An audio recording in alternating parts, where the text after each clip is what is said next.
got my goggles on, my socks are off. Flying through the hallway like a disco moth.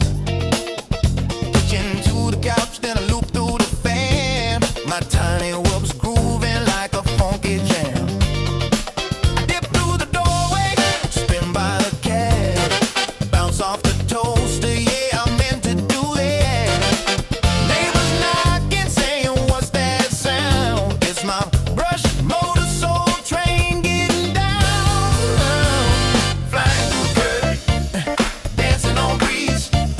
Freestyle funk in my living room with ease. Tiny whoop magic, bumping every wall. I'm the James Brown of flight. Can't stop it all. I got LED strobes and a shag rug trail. I'm looping through the lava lamp, leaving a tail. My whoops got rhythm, my sticks got soul. I'm the pilot of the party. On a roll, TV remotes a gate, the lamps a dive. I'm flying like it's 7.5. No GPS, no rules, no shame. Just a funky little quad in a soul train frame. We fly that flow, thread that gap. No time to nap. Hit that roll. Funk and control. Bounce that wall. We fly it all. We fly it all.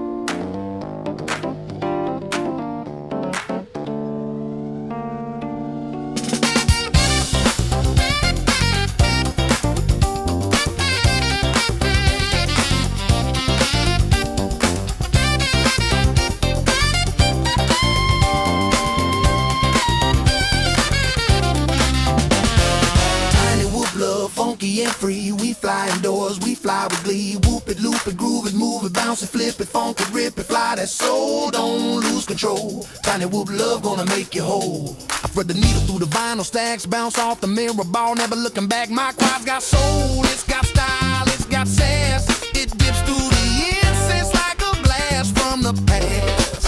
I'm flying figure eights through the lava lamp glow, dodging house plants like a funky pro. My whoops got rhythm, my sticks got heat. I'm the pilot of the party with the grooviest beat. I loop through the hallway, I dive by the broom. I'm the disco ghost in your living room. I hit that split that's over grandma's chair. She just claps and says, boy, you got flair. I'm flying freestyle with a velvet touch. My quad so smooth it don't need a clutch. From the shag rug to the ceiling fan, I'm the funky little fly with a master plan. The curtains dancing on the breeze. Freestyle funk in my living room with ease. Tiny whoop magic bumping every wall. I'm the James Brown of flight. Can't stop at all.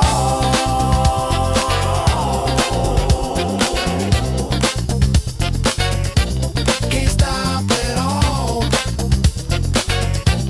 Can't stop at all.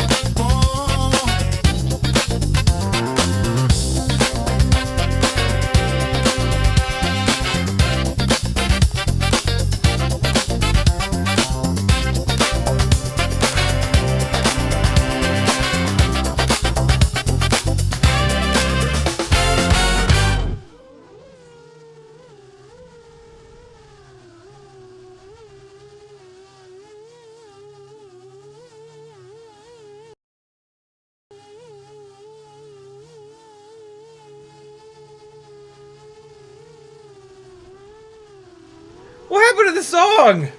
Was that the whole song? Oh my god. What's up, friends? My name's Aaron Ciotti. Everybody calls me Ciotti. That was the 7-inch Death Machine. That was not on these propeller. Well, was it? Hold on.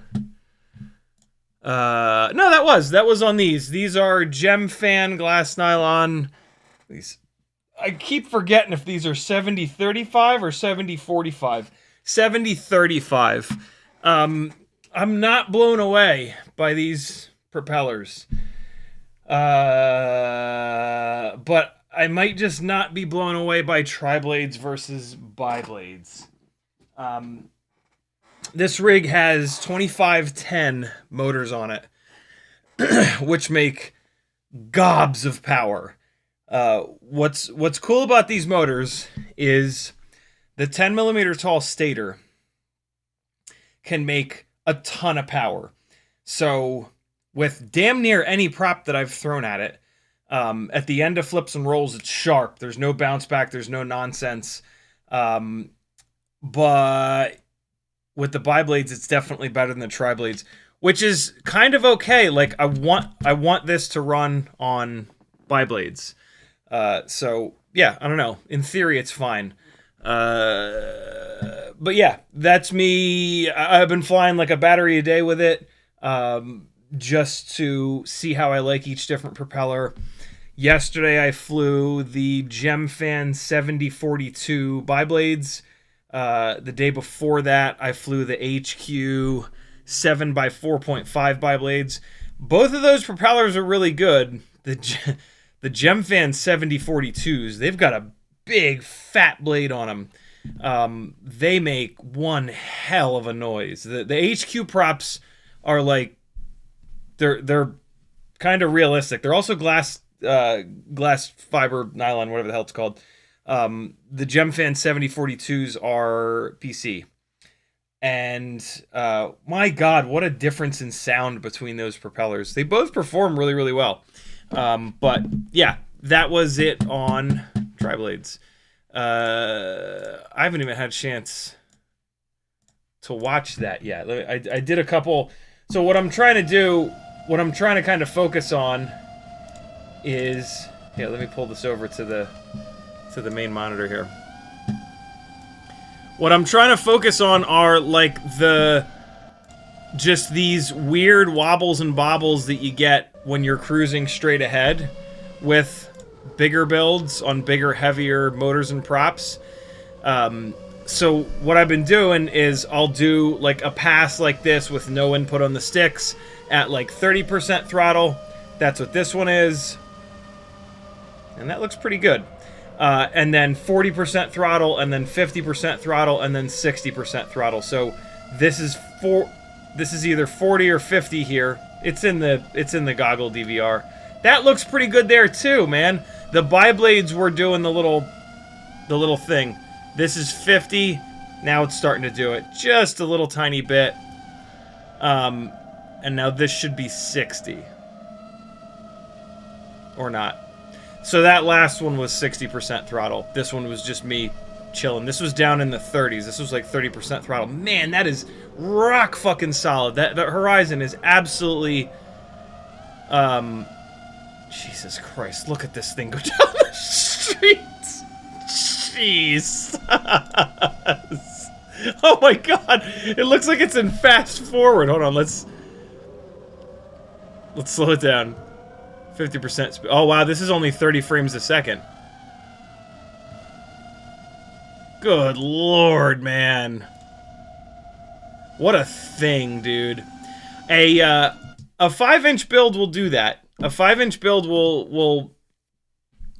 I mean, you could argue that it'll go even faster down the street. But to go that speed down the street with a 5-inch build, it's going to be fucking screaming. I mean, it's just going to be... all the way down the street, and all the neighbors are going to come outside with pitchforks and torches and shit. This fucker does it like... Yeah, we cool. Like, so yeah, I'm starting to understand the 7-inch thing. You know, this has been built as an efficient chase rig, and I feel like it'll do that. But boy, is it not fun to fly. Other than that, like, which is partially because the 2510 motors, it's lower than that 3-to-1 ratio of width to height that we always talk about, sort of like the golden ratio. The motor is a 2510, so 2.5-to-1 ratio. And so when you dig into the throttle, the motors get hot. And so, like, you can't really fly it like a freestyle rig, because when you fly freestyle, you want to, like, hammer the throttle. If you hammer the throttle, it just tanks the fucking battery. Now, I am flying a battery that's way too small, just to get it tuned. This is my least favorite battery here. This is my least favorite big 6S battery. This is a GNB 1500, and that is way too small for motors this big and for 7-inch props. A lot of guys run these 6S 1500s on 5-inch freestyle setups. I think those people are all high, because this is an unbelievably big, heavy battery. I run 1050 mAh 6S batteries on my 5-inch freestyle rigs. This is 130C, which means nothing. It's the pink label, which means something. But yeah, this battery is getting its ass kicked. Like, it's already started to get a little bit puffy. It was not puffy like this 4 batteries on this rig ago. And I haven't even like really dug into the throttle and left it. Like, it's gotten puffy from what it seems to not like is when I blip the throttle up to full. It really sags the shit out of this. I've watched this sag from 3.8 all the way down to 3.3 in like a heartbeat. So yeah, this is, in fairness, too small of a battery, but it hurtles across the sky like a son of a bitch. And again, I'm just kind of getting it dialed in. I am going to run, I have a Tattoo R-Line 6S 1700 and a China Hobby Line 6S 2500. Those are going to be the 2 main batteries that I run on this. But yeah, just for now, I don't need all that runtime. I don't need all that weight. It's kind of not the best idea to be tuning this on such a lightweight battery because it's going to hover and cruise at a little bit of a lower throttle with the less weight, which is why I'm doing this testing at like 40% throttle, 50% throttle, 60% throttle. On the bigger batteries, the bigger, heavier batteries, you know, the RPM that it's, yeah, it'll be working harder to pick up that weight. But I'm probably not going to cruise this thing at 60% throttle, right? I'm going to cruise it at like 40 or 50% throttle.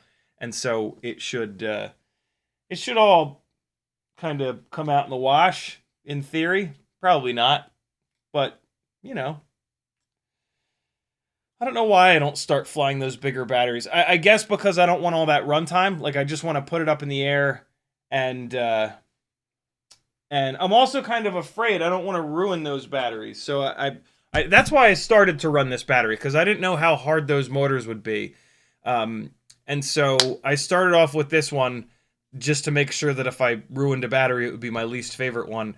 And now I don't know why I keep running it. I guess I'm kind of afraid that it's going to start to oscillate and fly away, and that'll cook one of these batteries in an absolute New York second. But yeah, that's what I've been doing lately. I'm kind of curious to see what the battery sag looks like when I'm at 60% throttle on this thing. Let's kick the memory card out of the goggles here and take a super quick look. Hopefully someone has been kind of following along with this little 7-inch adventure. Ooh, Jeremy with a great idea. Parallel your 1050s on it. I love that, actually. I do have a one of those 2-into-1 XT60s, which I plan on using if I ever do need to run this thing for a long time. Let's see here. So here we go. All right. So let's see what's happening. Hey, look, these goggles are getting a little low.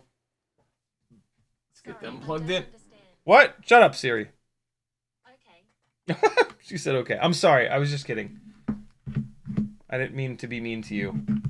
I'm afraid that when the machines inevitably take over, they're going to have records of how many times we cursed at them, and they're going to eat us based on those. So there's a little bit of a... there seems to be some bounce back Was that it there?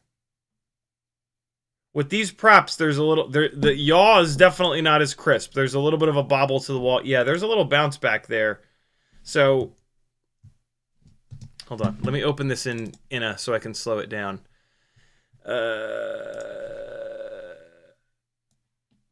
Yeah, all right. So right back here, we'll go to...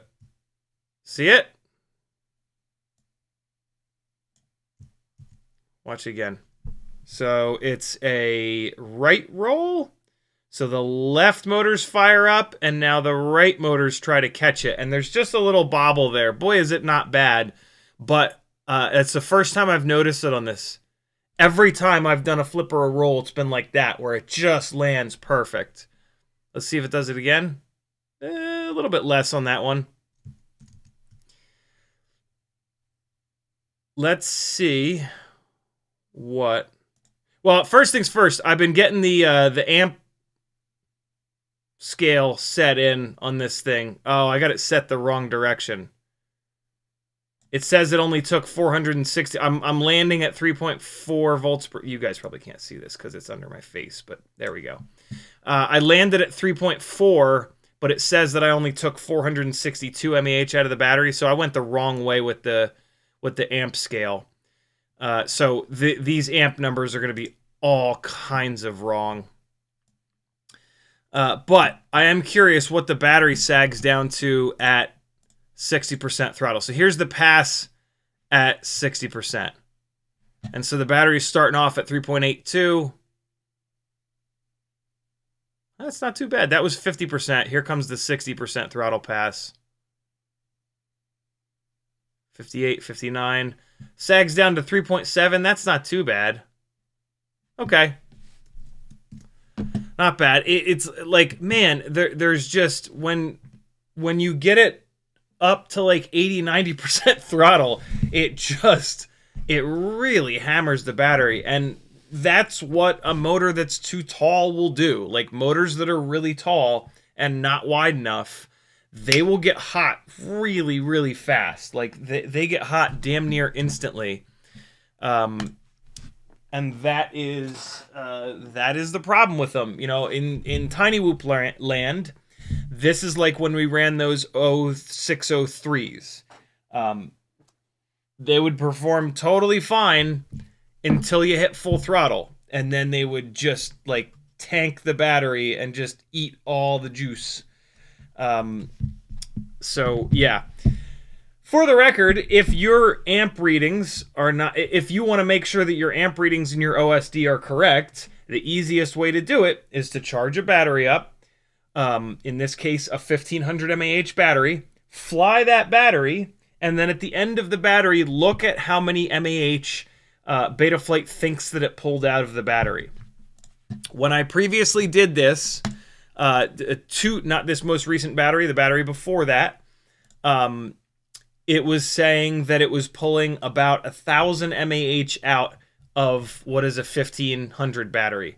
And then the easiest thing to do is come in here to the amperage meter, and what I'll usually do is just double this number. Just to start getting things dialed in, I will double this number.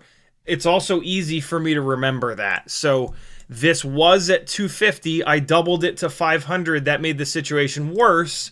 So now I'm going to halve it, and we're going to go, what is it, 125? 125 is half of 250, right? Yeah.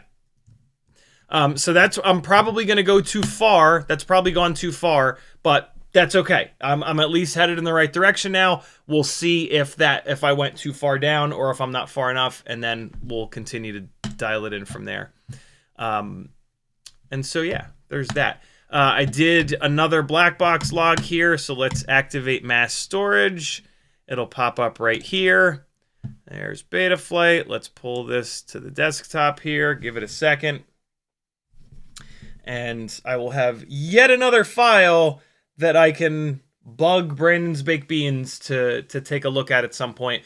I've been doing tuning flights like that on each different propeller.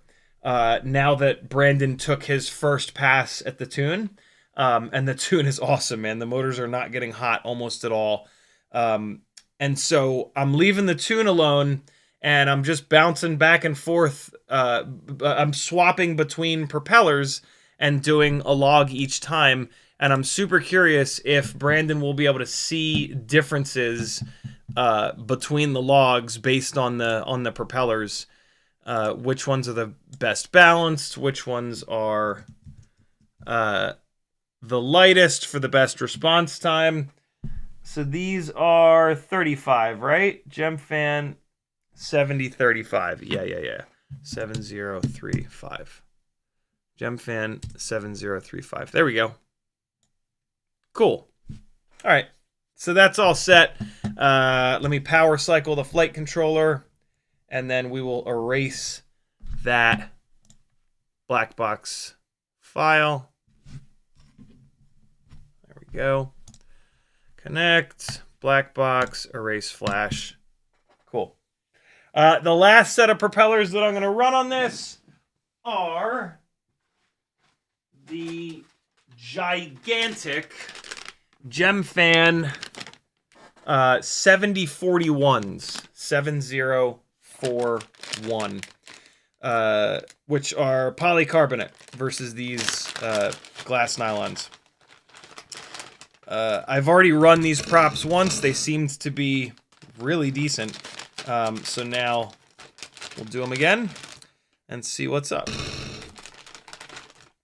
Look at these things. Look at the size of the fucking paddles. They're not propeller blades. They're goddamn paddles. In comparison, these glass and these are polycarbonate. These glass fiber nylons, they're nowhere near as thick of a blade. They're still pretty thick, I guess. They're still thick bitches, but not quite as. So, yeah, we'll see. I also kind of want to... What's kind of annoying about me moving the amperage scale around is I wanted to take a look at which one of these what amps each one of these props would pull at the same throttle value. Just try to figure out which ones are the most efficient. Although that doesn't really tell the full story, because a propeller that's got more blade pitch is going to go faster at the same throttle value. But the pitch of the propeller is a pretty good indicator of how much air it's going to move, but not necessarily. It's too goddamn confusing. And so that test of looking at how many amps are being pulled at the same throttle value, that's really going to tell you which propeller is more or less draggy than the other. So yeah, what is nice is that I moved this thing down to 24 kilohertz. So this has a BLHeli32 ESC, which I didn't get updated before BLHeli32 went away to the newest version for high and low PWM. So this just has single PWM, and I moved it from 48K down to 24K, and it still seems to be very efficient, and the yaw performance is much better. 24K will give you much better motor braking, which is really important for yaw, mainly.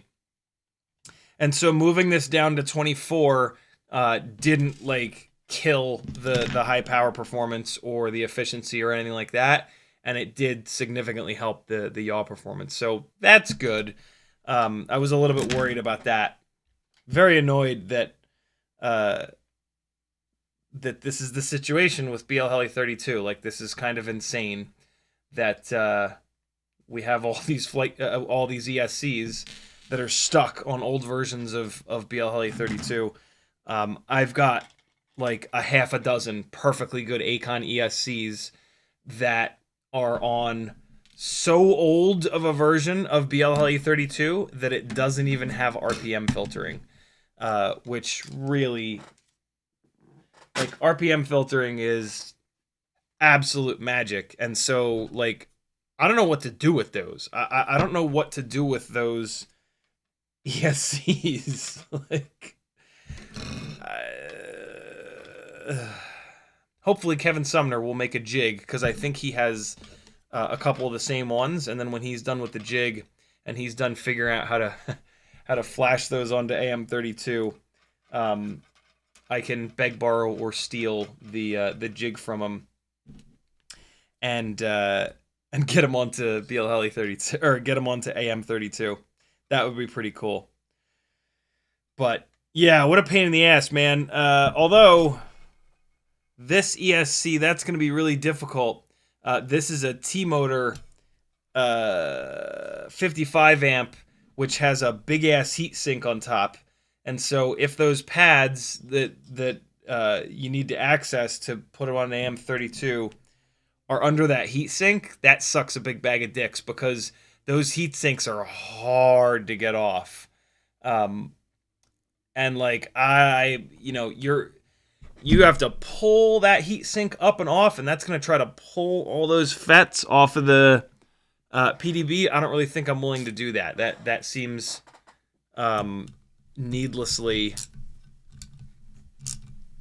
That's a lot of stress to be putting on an ESC that you're then going to hammer with a big gnarly motor. So yeah, I don't know about that, man. I don't know about that.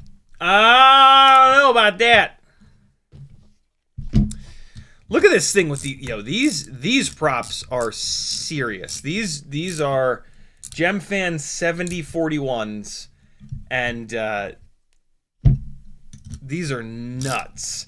It's the same blade profile as the biblades, as the 7042 biblades, that just make the most wild sound you've ever heard. Look at these giant bastards. Oh! Look at the size of this thing. This is it, like, in my face. Look at how big this dumb thing is. And it looks extra huge because it's got this little glide body on it, right? Like, it just looks so silly. But man, it flies fucking fine, dude. Like, one quick pass of tuning from Brandon, and I mean, it actually, I put Mark Spatz's UAV Tech 7-inch preset on it, and it was relatively happy with that. Brandon had me change a couple of things, but nothing like major. And that was back when it was still on 48K. That was before I even got it onto 24K. So in theory, that would make it even better. Has this camera finally just given up? Given up on life, camera, eh? Let's fire up Camo Studio here, because I'm going to be using this camera today. Tonight, we're going to be doing a full build. BetaFPV was kind enough to send me one of their Meteor75 Pro O4 builds without the O4 in it. I have an extra O4 Lite that I'm going to be throwing in there. And so, yeah, we're going to piece that together. We're going to get to play around with the BetaFPV canopy that's got the little shock absorption in there. So we'll see how that is to kind of put together. There we go. That was weird that wasn't focusing. Now it's fine, though. I don't know if we'll get to fly this tonight, but we'll at least get it all put together. We'll take a look at what it's like to build. And on Sunday's live stream, I will have flown it. I'll have some flight footage for you. I might even fly it at the RC Drift Car place tomorrow. I kind of might as well. So that'll be fun. So yeah, that's the plan for tonight, Stan. We're not going to fly any batteries because I'm pretty sure this is going to take all night. Let's see if these batteries fit in there. They sure do. All right, cool. So I'm going to charge 2 of these up just so that I have a couple of batteries ready to go for when we inevitably fire this thing up. I do not want to storage charge. I want to full charge. Okay. There we go. All right, cool. Charging. So this is the Meteor75 Pro 1S 404. So this has BetaFPV's. I didn't realize that. This is basically the new generation of their cross AIO. I don't think this is an air AIO. I didn't really notice that. Oh, no. Well, it is. It's called Matrix G4 3-in-1. Hopefully, this is built on the architecture or whatever of their old school cross AIO that was very durable and so many of us had really good luck with. I'm a little bit creeped out by the fact that it says Matrix on it because the Matrix AIOs have been pretty fragile. But hopefully we can kind of figure that out. It looks like the antenna is on the bottom here, so one of the first things I'm going to do is get the antenna out of there and stick it upwards. Looks like it's got motor plugs, which is awesome. These motors are more than likely the 1102 22,000s. Let's just double check. Sure enough. 1102 22,000 silver and blue. I am also going to test this on the GEP-RC 1002 25,000 kV motors, so that'll be a really interesting comparison. And then I might even take it out of this 75 Pro frame and put it into a regular 75 frame with the 1.6 inch props. This frame here uses these 1.8 inch propellers. These 1.8 inch Gemfan propellers are unfortunately out of balance right out of the box. So I will run it on these propellers that it comes with for like one battery tomorrow. And then I'll get it over to the HQ ultralight props that are properly balanced and much lighter weight and will perform a lot better. So yeah, I don't think I've ever seen this 75 Pro frame in Smoke Crotch Gray. That's pretty cool. Comes with a BT 2.0 installed. That's great. Main issue with this build is more than likely going to be that it's on 1S. The 75 Pro is significantly heavier with the 1.8 inch props and the bigger frame. To be honest, I don't even really like the way that the analog 75 Pro flies because of, in comparison to a regular 75 millimeter motor-to-motor frame with 1.6 inch props. And on this setup, we're going to also have the extra weight of the O4. The batteries that they ship new with this are the 1S 550 mAh batteries. It makes a lot of sense that that's the battery they would ship and recommend because this thing is going to be heavy. And so you're going to need that battery for the runtime. But what's going to happen is all that extra weight is going to just hammer the fact that it's only on 1S. So the flight characteristics on this thing are more than likely going to be a lot closer to a Cinewhoop than any kind of like a freestyle build. But I'll show you that. I'll get this up in the air tomorrow, and we'll see what's what. So yeah, this flight controller is the one that I have in my little RC drift car chasing rig, and it's been flawless. I've put at least 100, probably closer to 200 or 300 batteries through this thing, and that flight controller's been totally fine. Maybe that's because that never really gets crashed hard. You know, every Air or Matrix AIO that I've ever run, other than that one, have been on freestyle builds, right?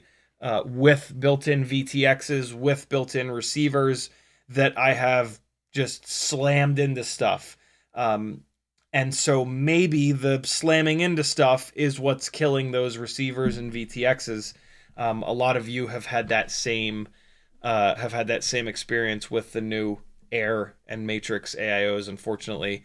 So yeah, maybe that's the key. If you're gonna run those AIOs, you can't crash. You got to fly that rig like a Cinewhoop. Kind of defeats the purpose. You know, you're not really going to have an analog rig be a Cinewhoop. Certainly not an analog tiny whoop. You know, I've got analog cinematic Cinewhoop and 5-inch rigs here, you know, which carry a GoPro, but like without carrying an action camera, there, you know, you're not going to deliver analog flight footage, unless you do. You know, was it Radiohead that made the video with the entire video was one big tiny whoop analog footage jam? That was really, really cool.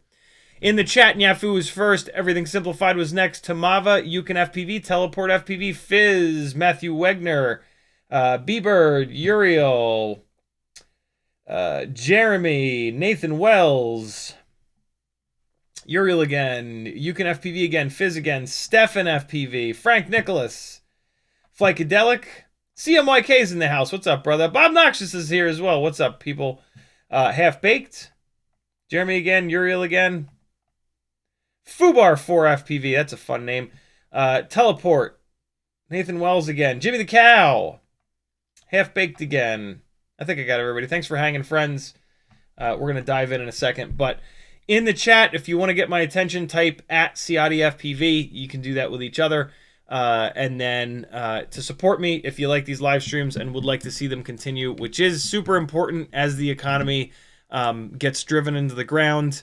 You know, the people that you enjoy watching are going to need your help. You know, those of us that are doing cool stuff, creating content in a lot of cases, we're going to get hit the hardest, unfortunately. You know, we're not like essential, right? You know, if you're hurting on money, the first thing that's going to go is like the fun stuff. So if you have a couple extra dollars a month, head on over to CiottiFPV.com. It's only 10 cents a day to join my Patreon. You're going to get a ton of benefits, and it is how I can do this 10 plus hours a week in these live streams, and then another 20 or 30 hours answering questions through email, doing all the other things that are involved with being me. Yeah. Patreon helps me out the absolute most. $3 a month will get you on board. That's only 10 cents a day. For $5 a month, though, the first Monday of every month, you'll be entered to win $40 or $50 of Tiny Whoop and toothpick parts. For $10 a month, you don't even have to be on those live streams. Just someday a package will show up in your mailbox with a whole bunch of awesome stuff. That was certainly worth the extra $2, wasn't it? For $10 a month, you'll be entered to win 3-inch micro brushless and Cinewoop parts. For $20 a month, you'll be entered to win 5-inch parts. For $1 a day, you'll be entered into all 3 of those giveaways every single month. Those are the people that win a lot of stuff. There's a bunch of affiliate links over on my website. There's a Fiverr page where you can work one-on-one with me if you want to learn a lot really fast. There's an Etsy store where you can buy all kinds of cool stuff. There's like full builds on there. Lots of motors, lots of cool shit. And then there's also a Teespring store where you can buy fun shirts and show your love. If you do that, make sure you take pictures of yourself wearing it and tag me on Instagram, and I'll put you on my Instagram, and the other cool people will find you, they'll friend you, and then you'll have a better life. That's how it works, right? Nyafu says, how well does 2S 75mm O4 perform? Really, really well. I've done a couple of builds with that exact setup. Let's see. If you go to anybody's channel here on YouTube, there's a little tiny magnifying glass. So if you search for like 7504, let's see if that... Yeah, there you go. Well, let's find the today's stream. Well, here's where I talked about what the best AIO is to do a setup like that. 1.6 inch or 2. Yeah, I probably talk about it quite a bit in here. Yeah, here's some of the builds. And well, yeah, there's a whole bunch of content for you. It's really, really good. It's one of my favorite setups. Everything Simplified says, just interesting fact, the issue with X12 2 weeks back was with ELRS version that I also upgraded, not the VTX table. After downgrading, everything works. No idea why this would be the case. That's strange. ELRS version shouldn't have anything to do with the VTX unless there's some weird ELRS backpack shit going on. That's weird.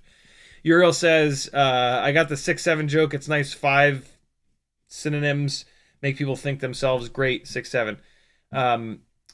If I made a 6-7 joke, it wasn't on purpose because that is some just terrible brain rot nonsense.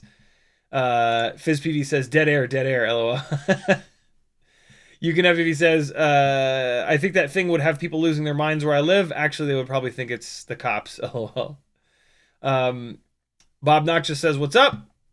Uriel says, if aliens take over, they don't kill us, use us as workhorse and genetically manipulate us again for gold, etc. Nice.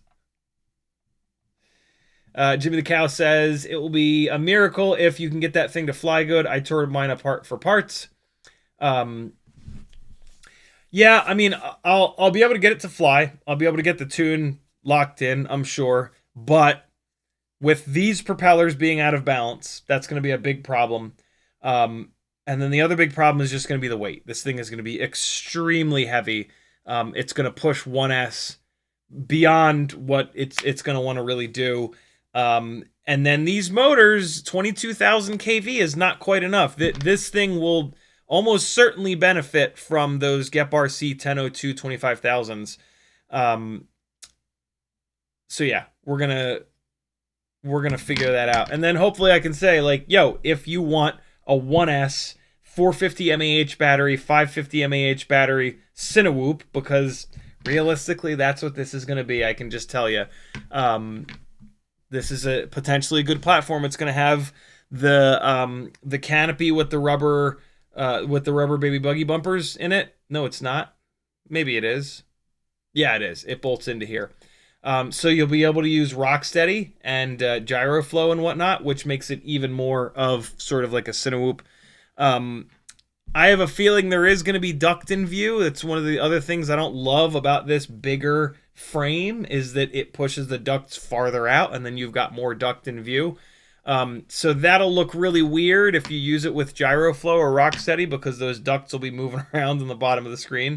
But if you run enough up tilt, they should go away. We'll find out.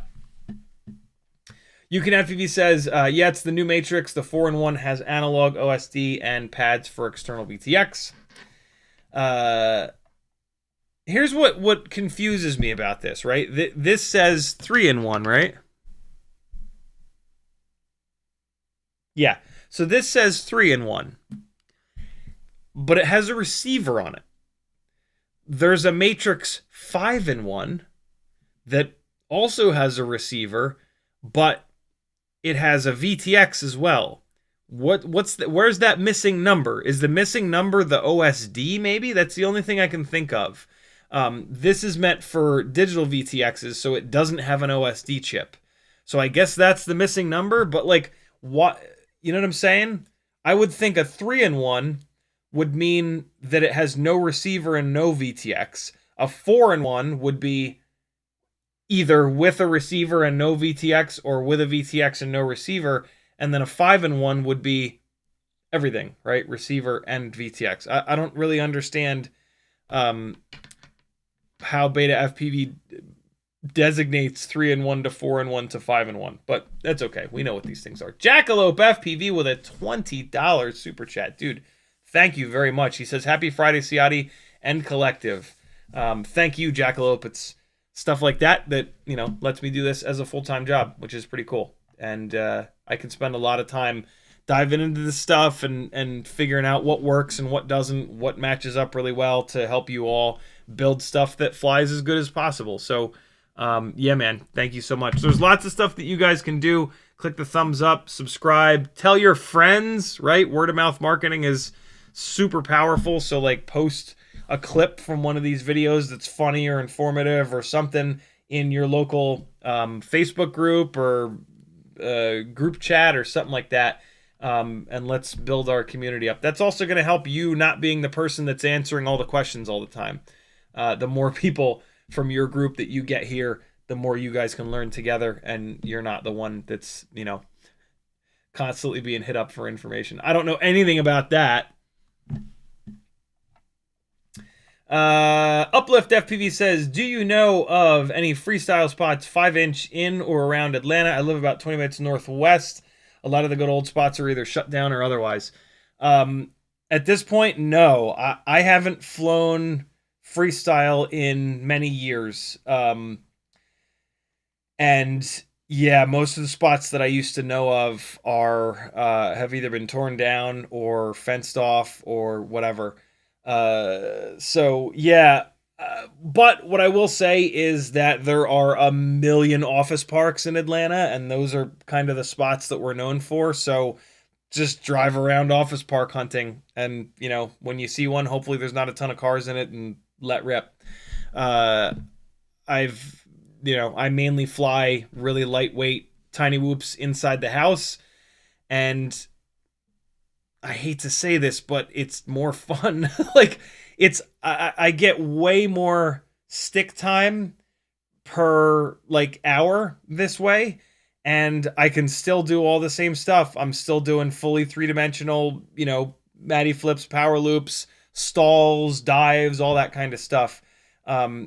It's way cheaper this way. And yeah, I don't have to leave the house. Like a couple months ago, I was thinking like, hey, let me try to get back into flying 5-inch freestyle, and like immediately I noticed that it's just like, I spend all this time getting batteries charged, getting everything packed. I drive a half an hour, 45 minutes to get there. I smash a bunch of stuff up. Everything gets annihilated. I drive 30 to 45 minutes back here. I spend a couple hours fixing everything. And it was like, dude, I only got like 40 minutes of flight time. And I put in like 5 or 6 or 7 hours of work between like driving there, driving back, charging big batteries, discharging big batteries, fixing shit. And so yeah, I stuck with it for a couple weeks there, and then unfortunately I chopped the shit out of my finger, and that put a quick end to that. But yeah, it's tough, man. I look, and like the other thing for me is that my second, third, fourth, fifth years in FPV, we're going back to like 2015, 2016, 2017, 2018, 2019. I flew thousands of 5-inch freestyle batteries, and there's only so many batteries that you can fly in like empty parking lots and office parks and stuff like that. Nothing against it. Like, I had an absolute blast.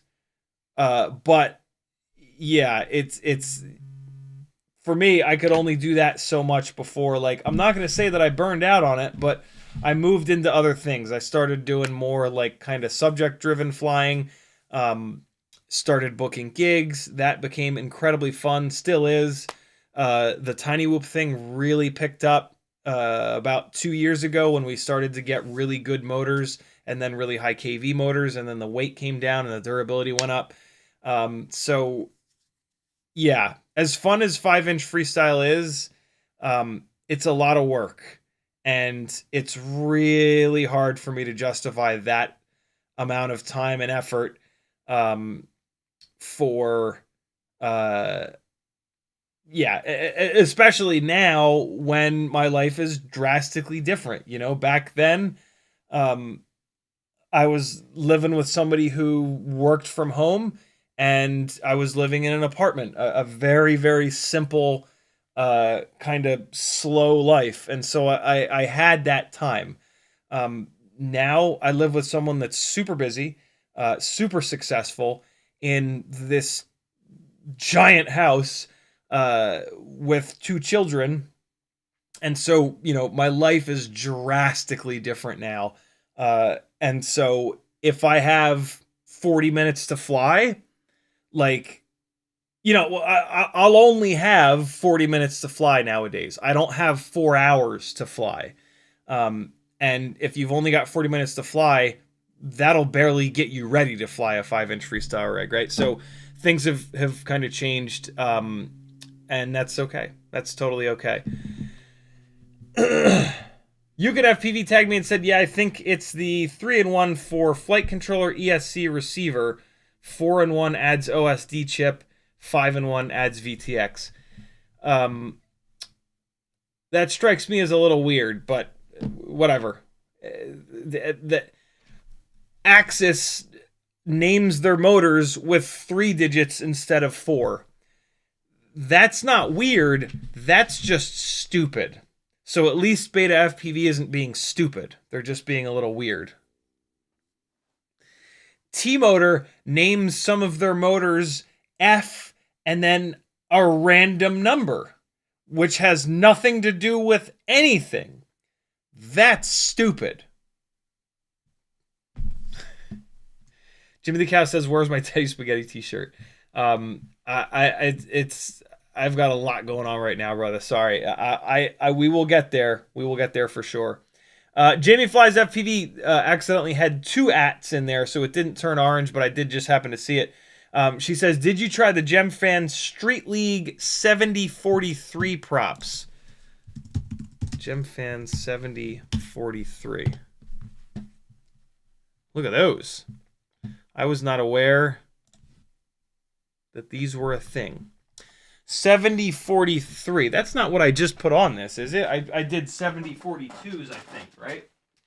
Oh, no, 7041. So this is a 7043. Good God. I didn't know that these exist. What do these weigh? Let's take a look at some propeller weights here. You know, I've been meaning to do this. All right, I promise that we're going to get away from 7-inch stuff in just 1 second. But I've been meaning to weigh some of these propellers, and I keep forgetting. And so let's just do it real quick. I think I might have actually weighed these, but let's just do it again. The glass nylon 7035s are 9.1 grams each, which is lighter than these Streetleague props. That's interesting. These say 10.3 grams. These massive Gemfan 7041s are exactly 10 grams. So again, a little bit lighter than the Streetleague props. Why are these Streetleague props so goddamn heavy? They must be really, really strong. And then these bi-blades, I just want to weigh like 1 or 2 of these bi-blades. Yeah, fuck it, I might as well weigh them all. They're here. The HQ 7x4 glass nylon bi-blades are 7 grams each. The Gemfan 7042 bi-blades, the same big gnarly blade profile as these tri-blades that I just put on, are, wow, they're really light, 5.5 grams. And then the other 7-inch prop I have, I'm not even going to run, but these are Gemfan Long Range 7035. These are going to be really lightweight. They're a very thin blade profile. These giant motors would probably bend these things in half. Yeah, these are only 4.5 grams. This is for like a smaller motor. I don't know why I bought these propellers. Like I said, I probably won't even run those. So there we go.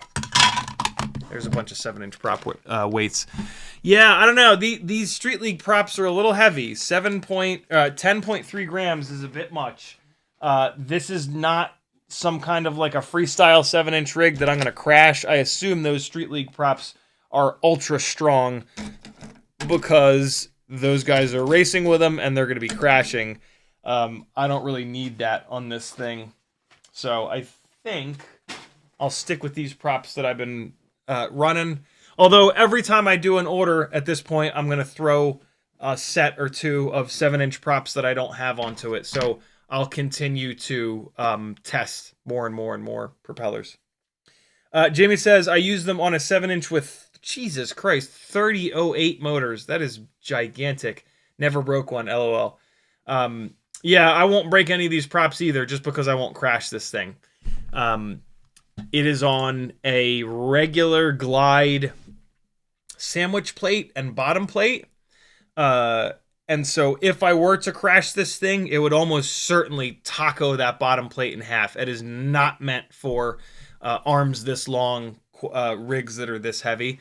But that's okay. This thing is not meant to crash. If it crashes, you know, it's I have other problems, basically. Blauda says, do you 3D print parts ever? I do 3D print parts quite a bit. On my Etsy store, linked over on CiottiFPV.com, I have tons of 3D prints.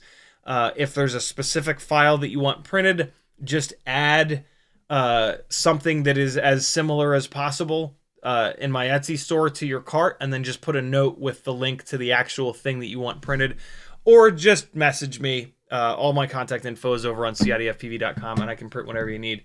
I have a ton of different colors of TPU. Every single print, every single order that I mail out will have a free propodial included.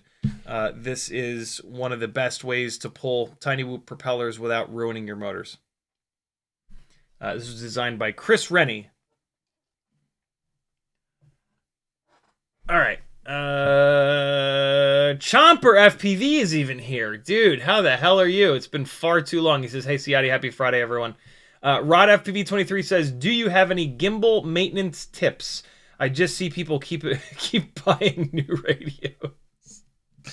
Yeah, it's kind of wild, right? I will never understand that. Like, buying a new transmitter, like, that is going to set you back as a pilot, like, months.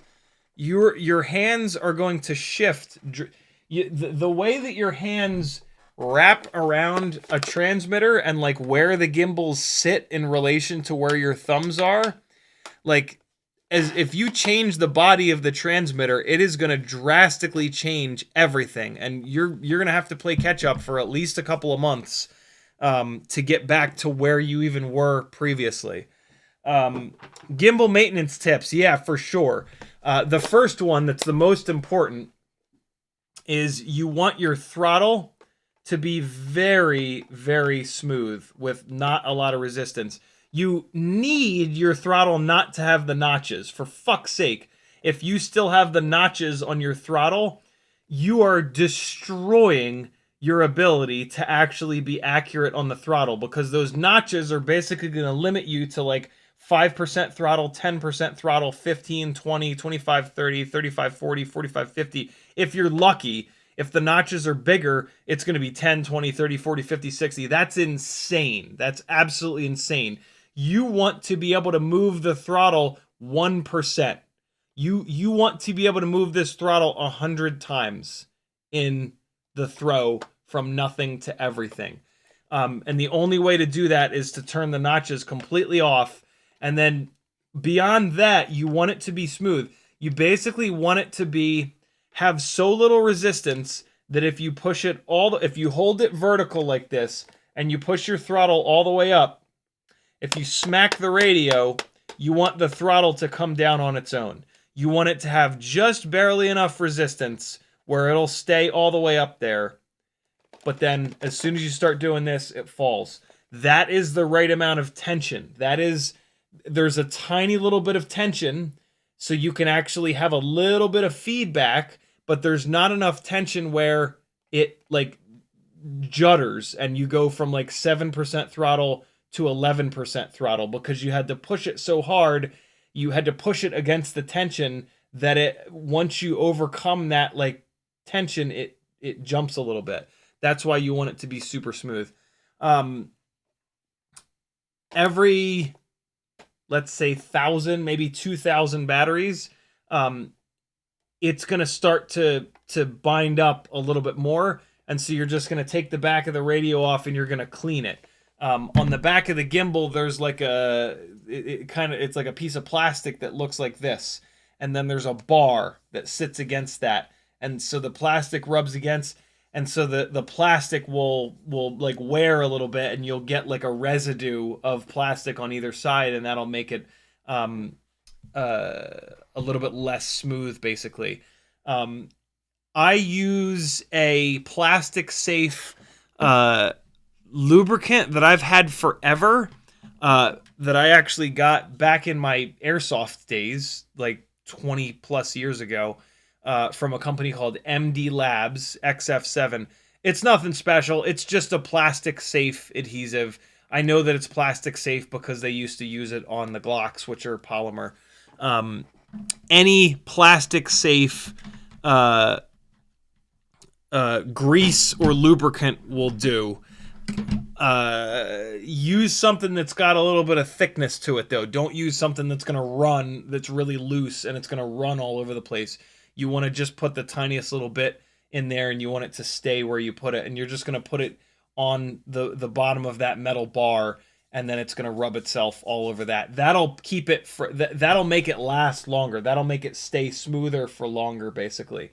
And you're just going to put the tiniest little bit of grease on there. What I'll do is I'll put a little bit of the grease on the tip of a toothpick, and then this is the metal bar, this is the rounded part. I'll just like jam it in there and wipe it on the plastic part, and then you just roll the throttle up and down, and then it wipes it all over the part of the metal bar, and then you're good to go. But make sure you clean it first.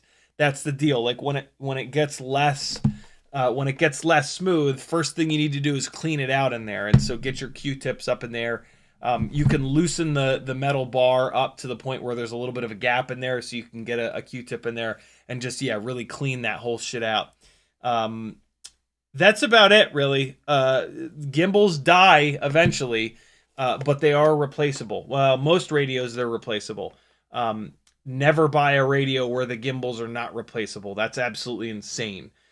Even Hall sensor gimbals will absolutely fail, guaranteed. It's a long time. They live for an incredible amount of time, but they will absolutely fail if you keep on pounding on them, which is how we fly, right? Like we hammer these things into the ends of their throws 50 times per battery, and that's a little abusive on them.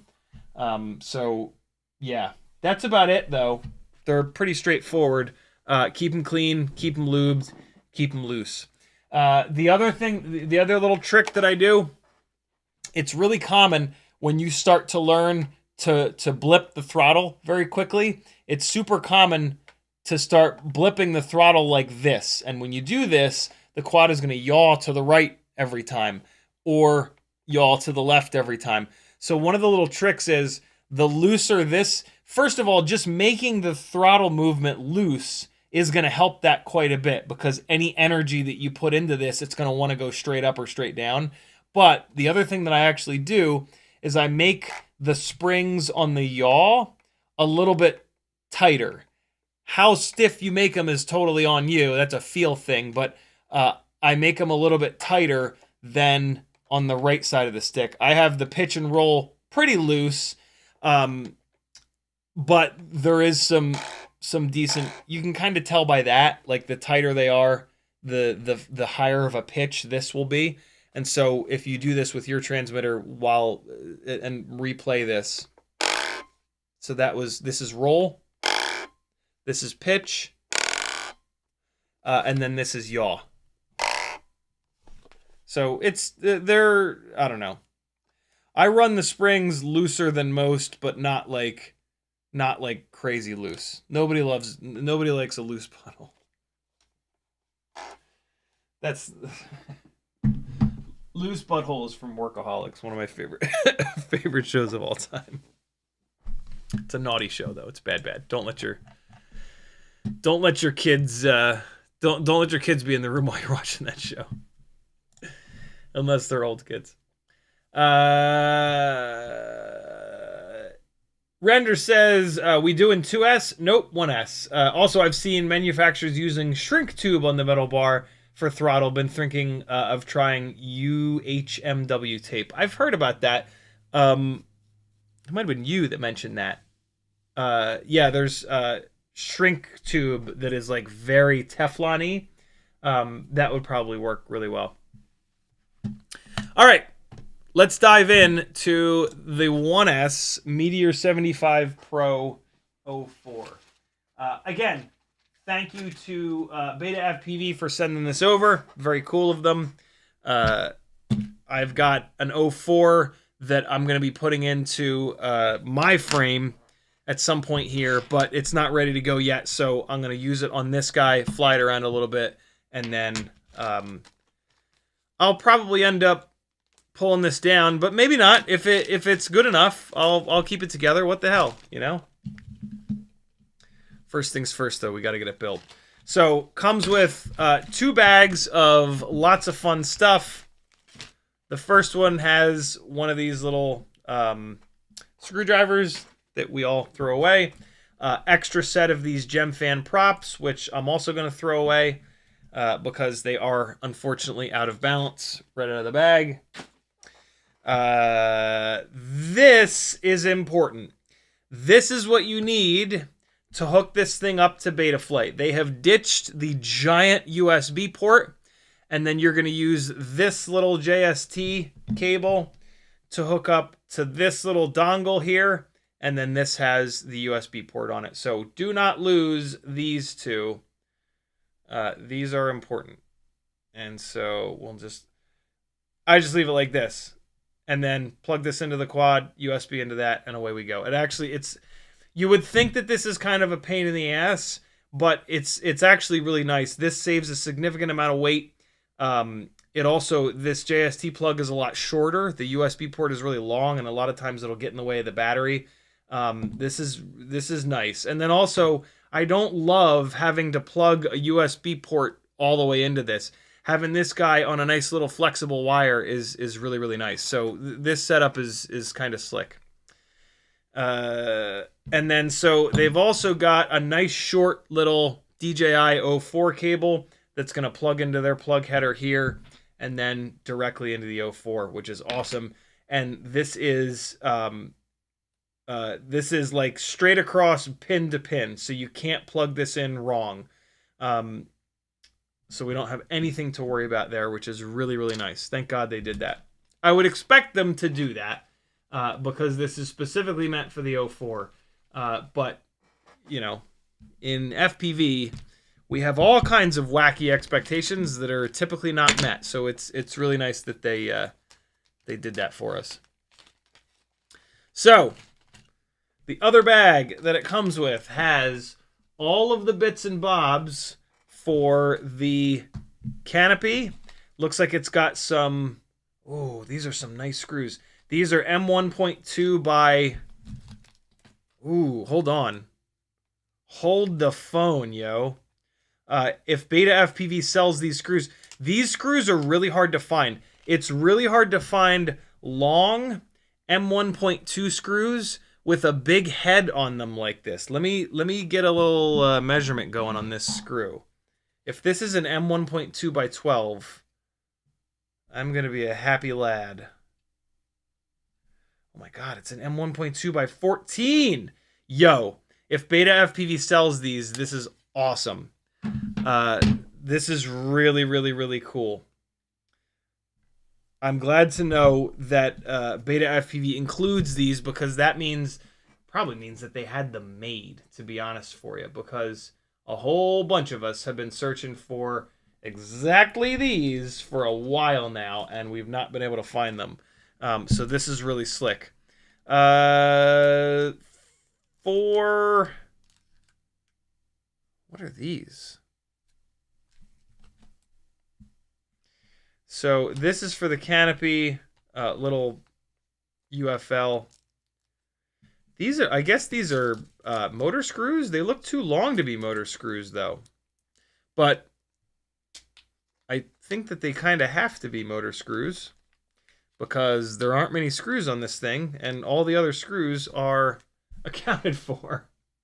So I guess that's a little pack of extra motor screws there. Motor screws are M1.4. Okay, so potentially the hardest part about this is going to be this canopy here. So let's dive into this first to see how insane, or maybe not insane, that this is. It looks like I have prepped this camera already. I have run a bead of E6000. I'm going to try to show you guys this because this is important.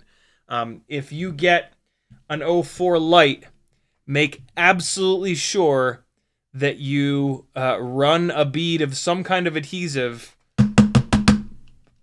around this camera. Daughter board on this camera. There we go. So you've got the main PCB, and then you've got a secondary PCB there on top, and then you've got the plug. So you need to run, I've used E6000 here, you need to run a bead of some sort of adhesive around the base between those two PCBs. You can kind of see it there. Yeah, see how it's nice and smooth? It's not like that from the factory. This breaks in between these two, so you need to run some sort of adhesive. I've been using E6000. It seems to work okay.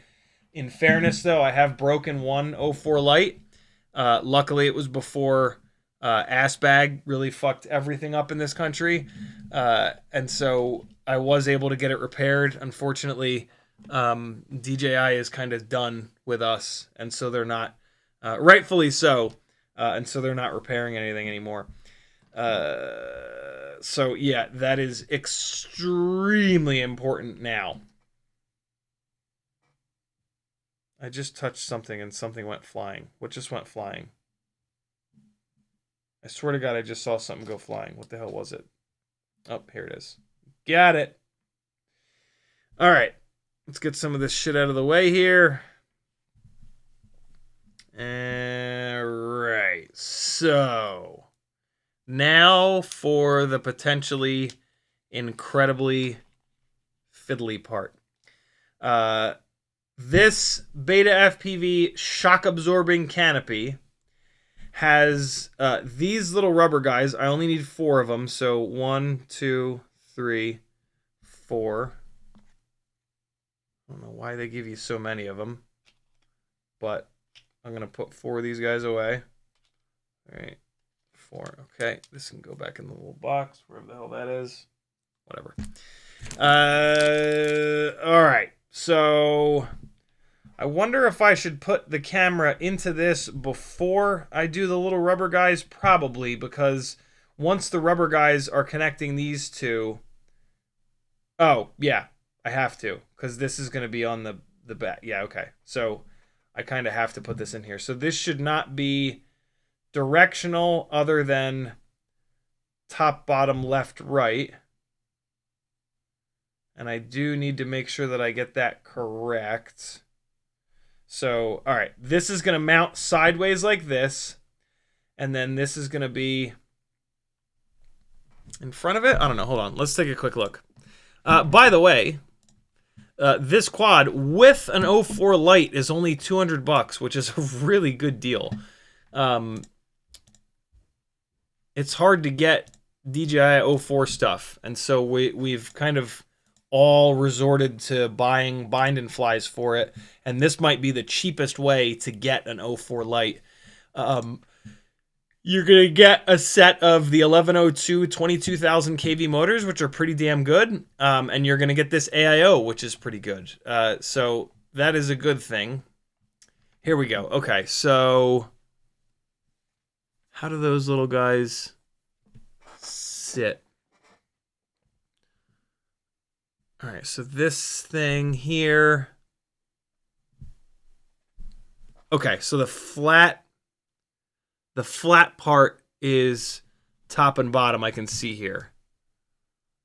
So I'm able to figure this out by this flat part. I can see this. That's going to be on the top. Okay, cool. Easy enough. So here's what that's going to look like. Look at that purple, man. All right, so here's what that's going to look like. This is going to be on the top here. So this camera is going to come like that and just snap on in, I'm assuming. Let's see. Yeah, there it goes. And then push it in the rest of the way. Wow, it snaps on there really nice. Okay, cool. I can't remember if this... I think this camera mounts upside down like that. So I think it's actually going to be like that. But that doesn't really matter. This is this works upside down or inside out or backwards or forwards. All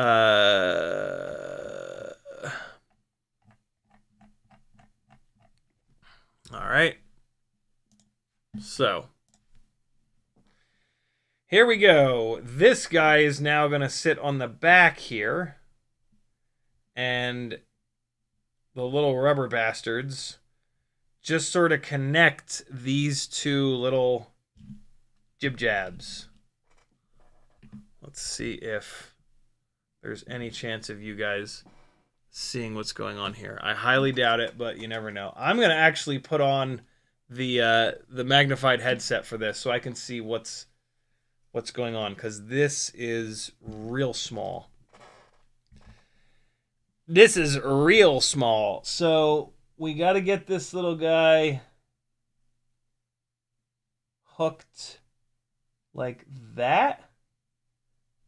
And then it's going to go down. Holy hell.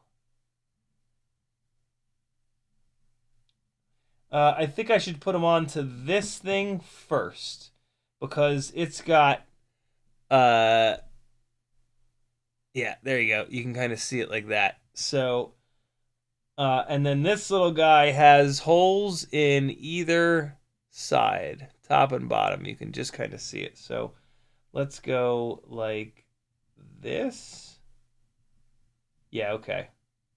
So I'm going to put all 4 of these rubber bastards onto this guy first, I think is going to be the move here.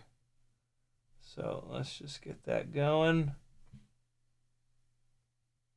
Okay. So this isn't too bad so far. I think the next part is going to be excruciating, though.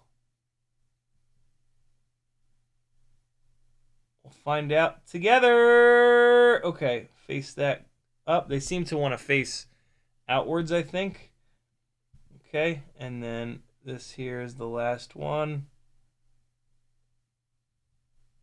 All right, good. All right, so that guy is ready to go. And so it goes on the back here. And I'm going to assume that it goes under the wire. Yeah, okay. Yeah. So that's it. It goes like that. And so now, for the potentially ultra fiddly bit. These rubber things are very soft, though. So they seem to, yeah, they are totally cool with just slopping right over that. That's, okay. This is way easier than I thought it was going to be, although this might become really difficult on like the last 1 or 2. Oh boy, that was like easy game, yo. This ain't hard at all. Mainly because I can see what the hell I'm doing, because I have 3.5x magnification from this little magnified headset here. This guy has rotated, so I need to just spin it back around here. There we go. I wonder if using tweezers makes this even easier. Nah, you don't need tweezers. If you're going to use tweezers for this, make sure they're not sharp-tipped tweezers. Yeah, this rubber is so soft that this is like no big deal at all. I am shocked. That's it. That's on there. And so now it's going to mount on this, and then it's just going to move around. See that? And so what that's going to do is it's either going to produce a ton of jello, or it's going to allow you to use gyro flow and rock steady, which is kind of cool. Typically, when you soft mount like this, you'll run into more jello problems, but you'll be able to use gyro flow. Gyro flow might be able to get rid of some of the jello, but the majority of the jello is kind of baked into the footage, and you're never going to really get rid of all of it. But maybe I'll be proven wrong here. I've not used this canopy yet. I've wanted to check. I have these canopies. I bought a bunch of them, but the Happy Model canopies worked so well that I never ended up using these. So they give you a couple screws here, which are going to be to hook this thing up to the actual canopy itself. Whenever you're putting screws into a canopy like this, put the screws in first, and then take the camera housing and slot it on top of the screws. What you can kind of do is squeeze the canopy like this, and that'll make those screws rotate out, just move outwards a little bit if it's particularly rough. I'm 99% sure that this cable needs to go upwards in this canopy, so I'm just gonna go for it here and mount it that way. Hopefully I don't regret this. Well, actually, you know what? You can, I'm pretty sure you can flip the image, so it doesn't even matter if I get this wrong. All right. Come on, catch those threads. There we go. I think that just barely caught those threads. Once you get it on one side, it's super easy. Or not. What's happening here? Why is this so difficult? Nope. I just had rabies for a second there. Okay. Yeah, there we go. No big deal. Cool. That's like 1,000,000 degrees of up tilt. Let's back that off a little bit, a lot actually. There we go. Oh, this guy the first one cross-threaded a little bit, I think.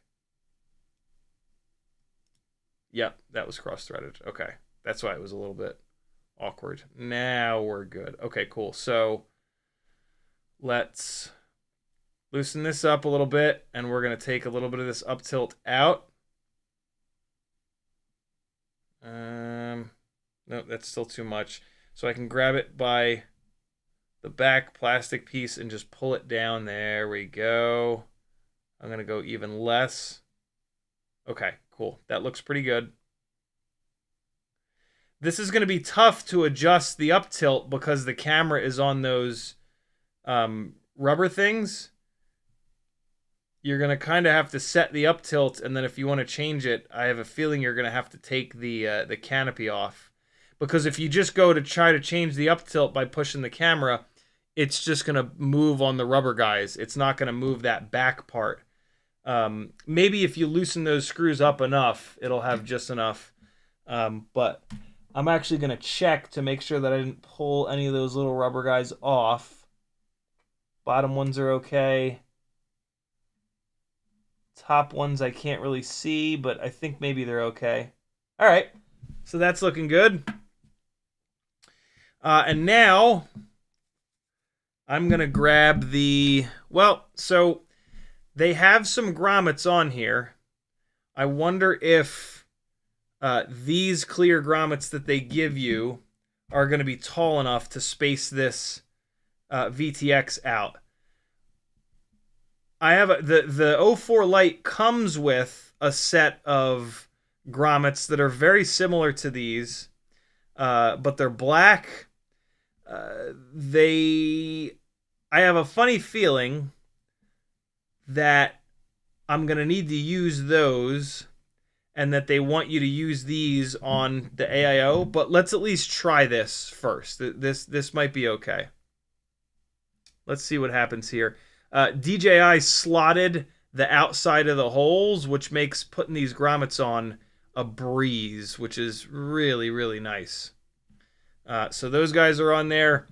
The bottom of this thing is pretty much the same thickness, front, back, left, and right. We're going to figure out in a minute which orientation we're going to put this VTx in. Nah, that looks pretty good, actually. It looks like I can get away with just using these. That is kind of close, though. So the highest point on the top here is this giant plug header. Surprise, surprise, right in your eyes. Let's see if on their website they show the orientation.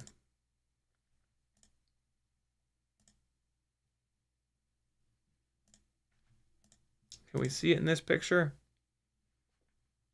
These are all stupid CAD drawings. Hey, there we go. Well, in the stupid CAD drawings, it looks like that's the USB port there.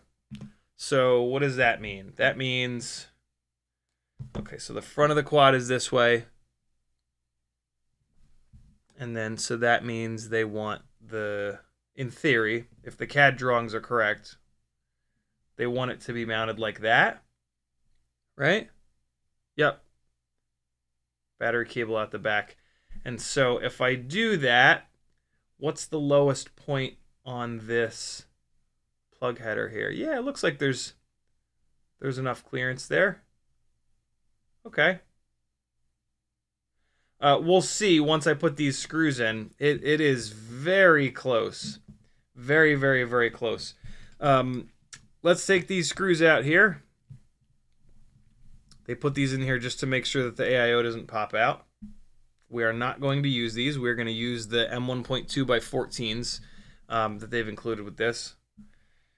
And so we're going to take this little short DJI cable that they gave us, and it is pins up. So pins up. It's going to plug in there like that. This is a fully no solder build. I just realized. I didn't even really think about that. But yeah, this is a screw some stuff in, put some rubber guys here, there, everywhere, and away we go. Do they have any pictures whatsoever of this thing actually built, or is it all CAD drawings? It's all CAD drawings. All right, so I don't know how the I don't know how they want these wires run, but let's just see if... Where's the back again? This is the back. So if they've got the USB port facing like that, then... Oh, boy. How's this guy going to go? On my build, I sent this thing down because there's some extra space on the bottom here, so I sent it down. And then I wrapped it under, and then I fished it up and across. I have a funny feeling I'm going to need to do that again, but let's, just for the sake of argument. Yeah, see, so that won't reach.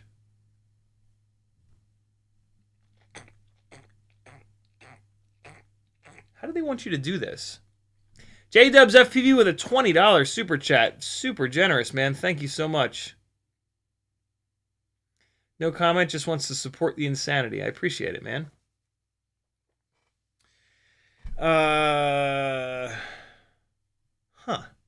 So I can't run. I don't have enough space. I don't have enough clearance to run this cable in between these two boards. Let me look at how I did it. On this one, I used a long... Oh, on this one I did run it in between the two boards. Oh. But I used a much longer cable on this build. And then, where's the 2S04 build? Is that this one? That's this one. And on this one... this one is direct soldered, so this doesn't count. Alright, so that's of no help. Well, I mean, there's not too many ways to do it. So, like, if I put this cable flat like this, so I really want to try not to fold the cable, although this being the cross style, I do have a little bit of a spot here to fold it. Usually when you fold the cable like this, though, this bend becomes... basically gets in the way. I wonder if this will work. No, this ain't gonna work. What if I send it the other way? Nope, not long enough for that. And then so the other option would be to go up over top, but that... What's this plug header? Pins up. I think this is how they want you to do it. I think they want you to... So let's plug it in. And then we'll just kind of see. We'll see what... I love that they give this nice short cable, but I don't necessarily understand how this is going to work. Always be incredibly gentle with these. It's so easy to plug one of these in crooked and bend one of the pins. And my God, if you bend one of those pins, it is such a nightmare. All right, so definitely not enough cable to do it that way. What if I run it up over top?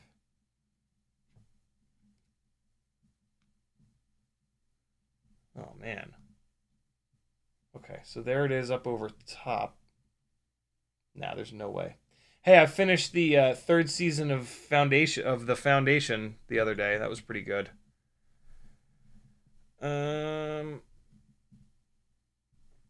Okay, so it's not long enough to do it that way. So maybe they want you to put it like this, but then you've got tons of extra cable. Like, what am I going to do with all this extra wire? I guess I can send it over that way like that. Ooh, that's ugly. I mean, it should work though, I guess. UFL port is going to be up on the front here. Let's see if that gets in the way of anything. Just putting a little bend in this MIPI cable to get it out of the way here. I have a feeling this is the way that they want you to do it.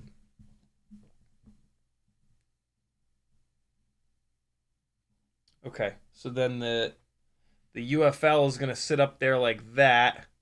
Is that UFL going to hit on anything? Hold on, let's see. It looks like the UFL is going to hit on the camera. So we can't do that. See right down in there? Hold on. So this is properly lined up. That UFL... Jesus. This is fiddly stuff here. Hold on. I have this camera set way too low of an up tilt. I gotta fix this. It's like 0 up tilt right now. We don't want that. I gotta loosen at least one of these screws up to do that. Hold on. Okay.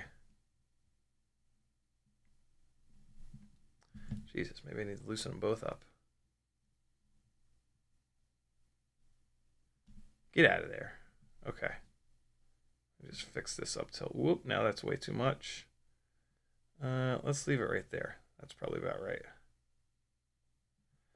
1 and 2. All right, much better.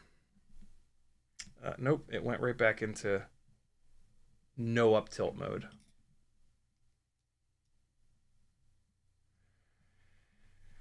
There's a good amount of tension on the wire. I don't really know how this is gonna work. We will find out together though. Okay. Tighten this up a little bit looser this time. In theory, that's why it's changing up tilt on me. Well, now it's got too much, but whatever. Interesting.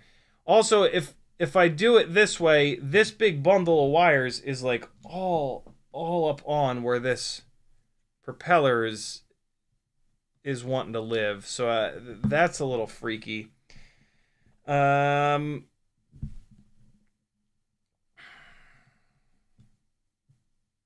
up here? Oh, is this it? This might be it. This might be it.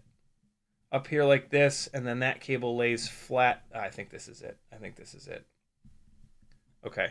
Well, no, then the UFL is going to hit the other side of the camera. Sits like this, sits like that. Yeah, see, then that UFL is going to hit. Oh, no. Okay. Nah. We're good. We're good. This is how they want you to do it. So it's different than the CAD pictures on their website. Boy, would it be nice if they had some actual images of... well, you know, there is a QR code inside the box. Let me try this real quick. Let me take this QR code. And let me take a picture of it with my phone and see where it sends me. Okay. Let's see if there's like a really nice instruction manual for this thing. User manual. Oh boy. Here we go. Quadcopters. No. See all 10 articles? Maybe it's in here. Pavo 20, Aquila, Cetus Light, Cetus... No. So we're on our own. That's somewhat disappointing. So if you were somewhat new to the hobby, in theory, you would make your way over here, and you'd be like, yo, how do I do this? And BetaFPV would obviously put a link somewhere in here to at least a little bit of a instruction manual here. Look. Here's the drone screw pack. Nope, that's a different drone screw. Oh, wait. Yeah, 75. Here they are. Oh, they're M1.4. They're M1.4 by 13. Look at that. They're not M1.2. Interesting. I run M1.2 screws as canopy screws, and they don't back out. They're fine. But this is cool. $2.50. That's pretty cool. Okay. Hold on. How to install O4 air unit. Aha. They've got a video. All right. Sweet. Whoa. Hey. Well, I can't really put this full screen because they'll copyright ding-dong me. Well, I mean, they probably won't, but I don't want to find out the hard way. So let's go. Oh my God, are you kidding me? Come on now. Money.com. Stop it! No! God damn it, YouTube. What's wrong with you? Okay, perfect. This is all I need to see. Okay, so they're putting it with the USB port. No way. What? How are they doing that? It's the way that it's shown in the CAD drawings. Let's hold on.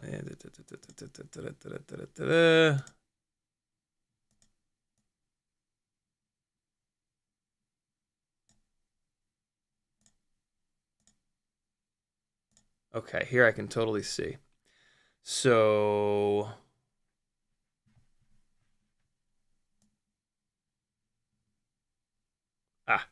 here we go. Yeah. That's what I need to see. Oh my God, they just have those mashed in between. What? That's not gonna work.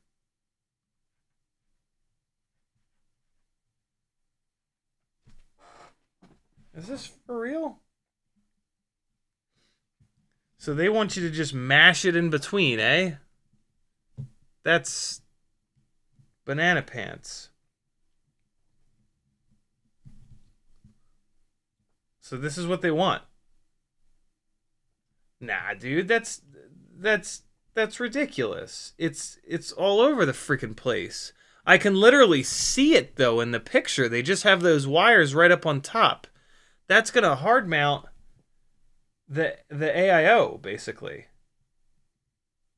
So what they want, well, the way that they've built it there, I should say, is like this.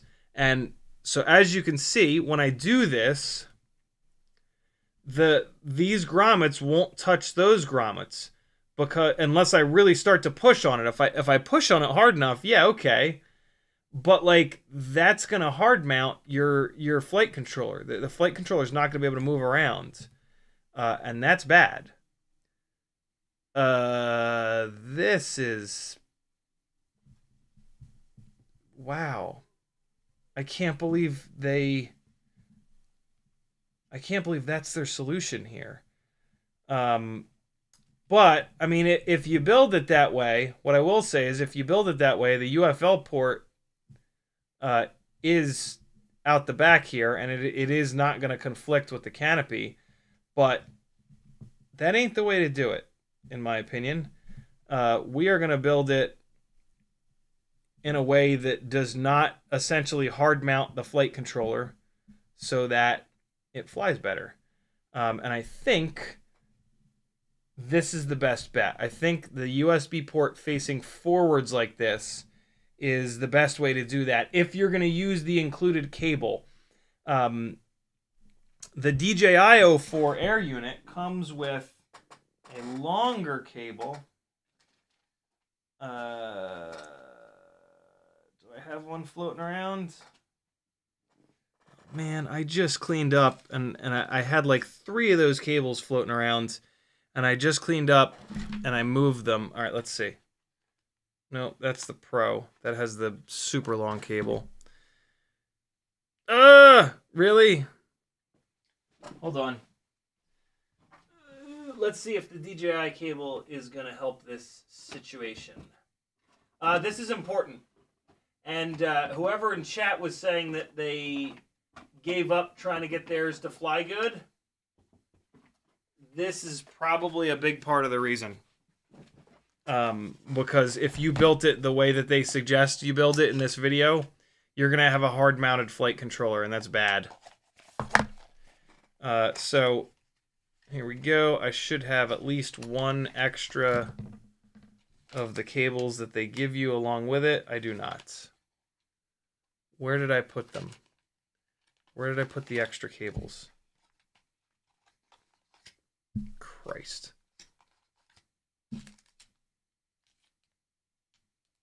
Do they not give you a cable? No, surely they do, right? Don't call me Shirley.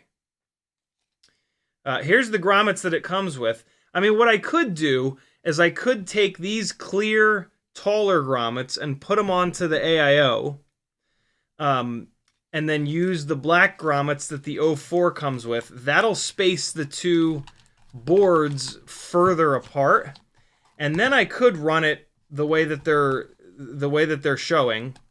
Whether or not the M1.4 screws will be long enough is another story entirely, if I were to do it that way. But that is an option.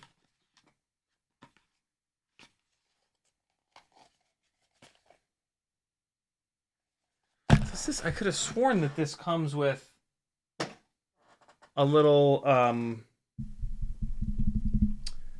cable. I'm pretty sure it does. Hold on. Maybe I put it into this little box of DJI stuff over here. Let's take a look.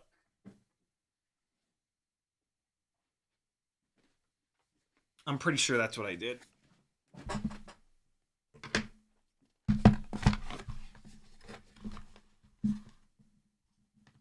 Already did that. I Smoke Good 42007. Rewind like a half an hour, and I showed everybody how to do that. Okay, let's see. Do I have a little package in here with those cables in it? I don't. What the hell? What did I do with them? Oh, for heaven's sake.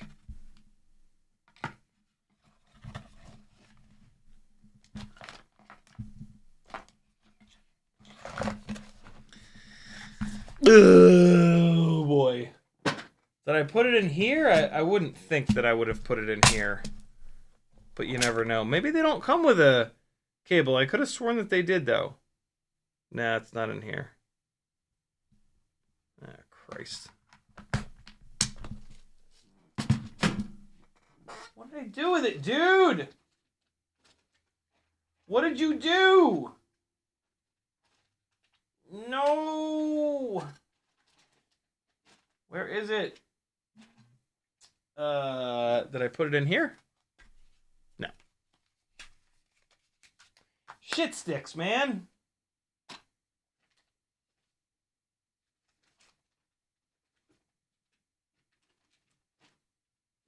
Well, maybe it doesn't come with one. So we're gonna use this one, which is kind of fun. Jimmy the Cow says this fresh build needs some water slide stickers on the frame. I swear to God, we're gonna do the water slide stickers one day, man. I promise. I am super confused as to what I did with those extra little cables.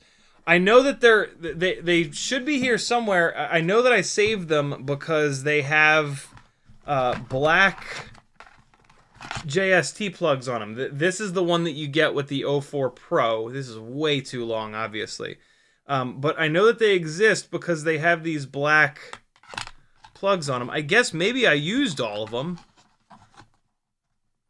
But I doubt it.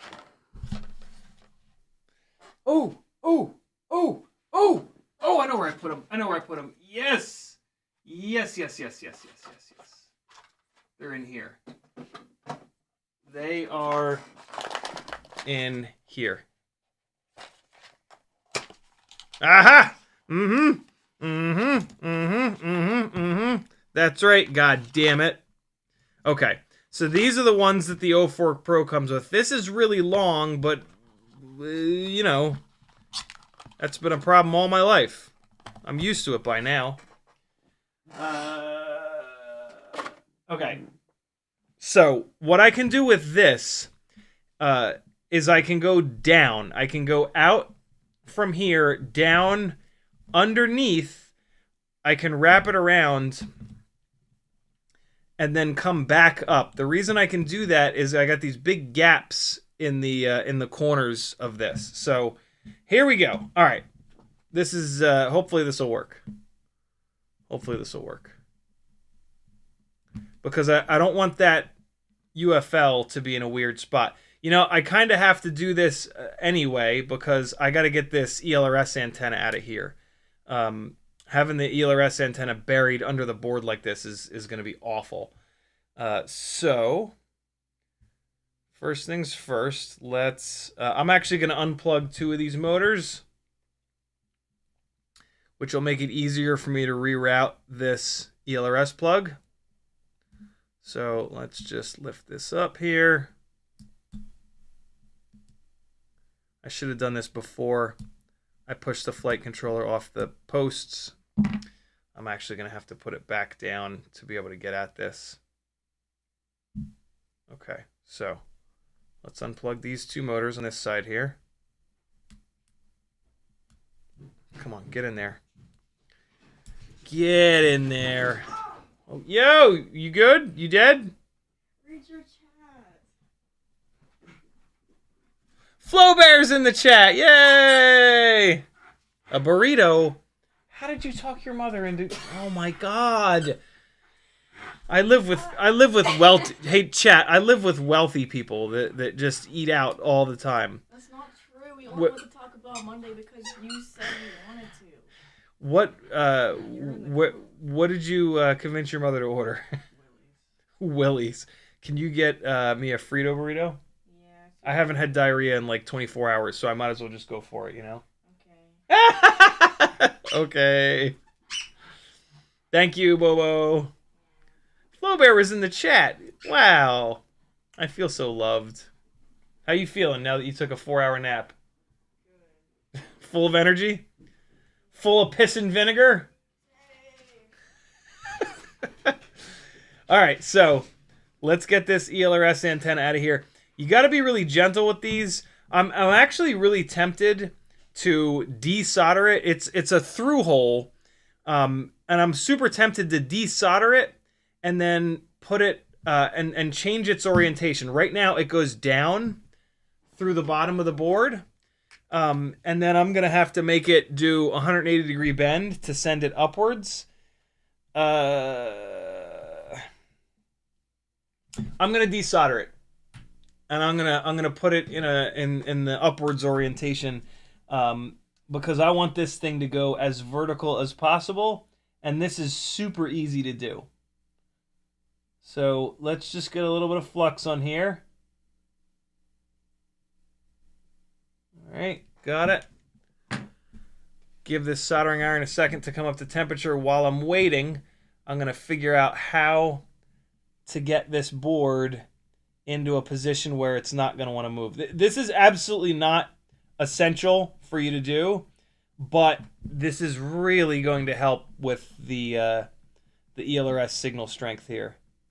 So that might be good. I'm just going to touch it and then pull the antenna out of the bottom. Let's see. See if I can swing this. This is super jank. I hate working like this, but I might just be able to make this happen. So grabbing the antenna on the bottom, and I'm just going to touch this through hole, and hopefully it just comes on out of there. Come on, you bastard. Come on. Nah. I got to set this up in a way that I can pull harder on the antenna. So what if I just smash this underneath? I just need to be able to put some force into the antenna without the flight controller kind of moving. Ah, see, that's too big. It's like under the antenna. What if I wedge this in here like this? What if I wedge that like that? Yeah, that might work. Yeah, that'll totally work. Yep. All right. So let's get it hot again.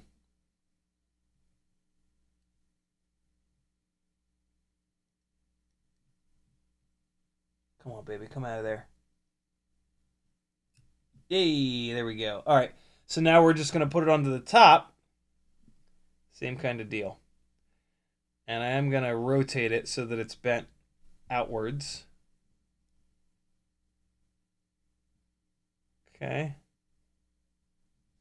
Come on. All right, just like that. And now, so I'm going to kind of blindly go underneath the board and hit where that pad is. Luckily, the pad is right on the edge. And as soon as I see it go liquid, stab this guy through.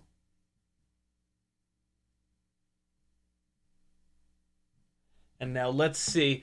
I was paying a little bit of attention when I was removing this from the top, how much of the antenna was sticking through the through hole. And it was just like a little bit. And because that we just changed the length of this antenna just a little bit. It's probably not all that well dialed in anyway, because this is like an insane way of doing an antenna. Just a bare wire coming off the pad like this is kind of rough. But I do want to try to get it pushed a little bit down farther through the hole. So let's just come back up here. We're going to get that through hole hot. There it is. The wire is immediately boiling fucking hot. God damn it, that hurt. And now I've actually made the situation worse. So I'm going to take this out of here, I think. Okay, so I'm going to take that out and we're going to just redo this real quick. So get this guy in. I'm going to hit this with a little bit more flux. All right, there we go. And now let's try this one more time.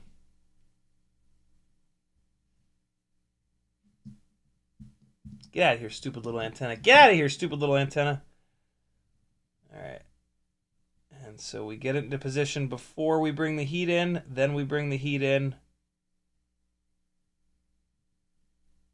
Shit.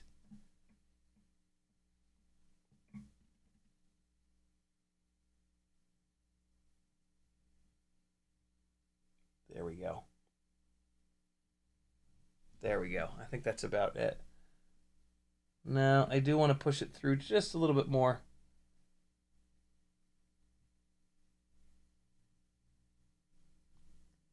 There it is. Yes.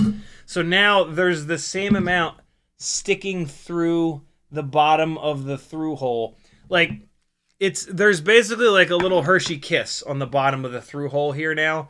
And that's the way that it was on top. So this bare piece of wire, there is the same amount of it coming out of this through hole as there was from the factory. I to be honest, like I could have made it better by having less sticking through, or that could have been worse. I don't really know. It's kind of impossible to tell, to be honest. But now we can take this and we can make an angle with it, and we can stick it up inside of the canopy so that our ELRS antenna is going somewhat vertically, so that we have some chance of half decent signal strength with this. If you have the antenna, the worst possible setup would be to have the antenna in between the two boards. That would be really bad because the boards have copper sheets on them. The way that it was set up from the factory is the antenna on the bottom, so your antenna is like your lowest point, and it's right next to the board. Not great, but also not that bad. It is just a tiny whoop. Yellow on that side, yellow on that side. Okay, so this is the much longer cable that the O4 Lite comes with. We are going to use this one. We're going to try this one instead of the little short cable that BetaFPV gives you. And I'm going to go down with this. And I'm going to utilize some of the space in between this AIO and the frame. So I'm going to go down and then around. And it's going to go like basically in between all these plugs here, and then it's going to come back up on the opposite side. Oh, I've got a lot of extra cable. Oh my god. Okay. Well, let's see what we can do here. So it's going to come back up on this side. Hold on. Let me see how I want this again. So if I do it like this, then the UFL is back here. The other way I can do it is to put it like that, and then the UFL is over here. Let's try this, actually. Let's try this. And so it's gonna wrap all the way around underneath. The only potential problem with doing this is that it might get in the way of the battery. We're gonna have to kind of see. Now, I'm gonna run it here. I'm gonna leave it the way it is. Okay, so let's push this flight controller down, and see, I'm just using this big hole from this being a cross-shaped AIO. And so, all right. Push that down there like that. And so now we got this guy sticking up. And so now you can see it on the bottom. Oh, and it won't interfere with the battery because it's because of these bottom loops here. See that? So this should be totally fine. And then I can do stuff like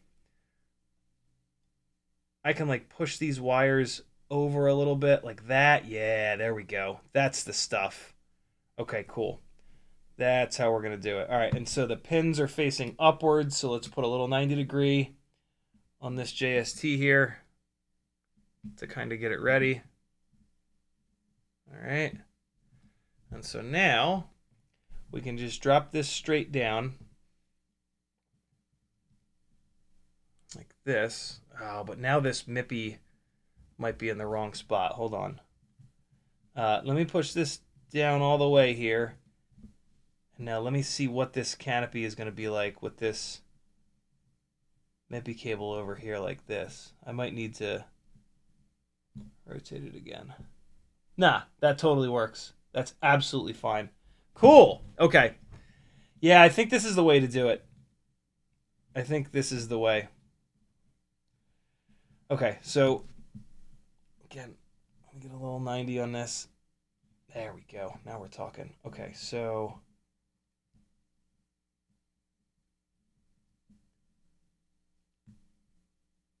awesome. All right, let's turn this soldering iron off.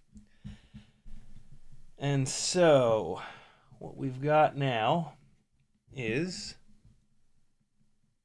a setup that should be much cleaner. Keyword is should.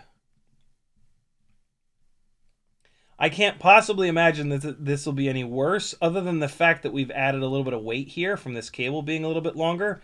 But man, the other setup has those wires just mashing right into the plug header, which is going to really prevent that flight controller from being able to move around with any vibrations.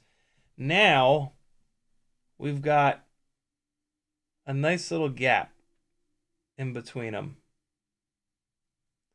Although, boy, there is not much of a gap. As soon as I screw these in, yeah, okay, we're gonna do this. I'm gonna do this right. My version of what I think right to be on this, and so that's going to mean swapping these grommets out. These grommets are too small. This AIO needs taller grommets, and then I need to use the black grommets that the O4 Lite comes with, which of course I just put away, didn't I? Show enough. Hold on, let me get this back out.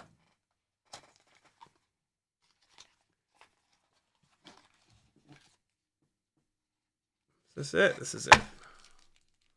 Okay. And so the O4 Lite comes with all kinds of wacky stuff, but what's really nice is that it comes with a set of these offset grommets that are taller on one side than the other. And we're going to use them. Okay, so we don't need any of this nonsense. Oh, for God's sake. Sorry I've been ignoring chat. I'm trying to get done with this. I was really hoping to do this in within the 2 hours, but we're already 5 minutes long. I didn't realize that there would be so much going back and forth. I should have known it. Whenever you do these double stack builds, it's always really difficult, because you got to get this right. Like if you want the thing to fly good, you got to get this set up properly. You can't just slam it together and have wires all mangled up against one another. You know, this is why my stuff tends to fly really good. And then in the chat, a lot of times there's people like, what the hell? I can't get this going right. Yours is great. Mine's a mess. You know, these are the little things that do make a difference in my experience. It just takes time, right? Like you have to like push it together and see how it is. And then, oh God. So these are going to be a little bit of a pain in the ass to get out, I think. Let's see. Maybe not. Maybe not. Okay. That's not too bad. Let's see how annoying this is going to be to get these put in there, though.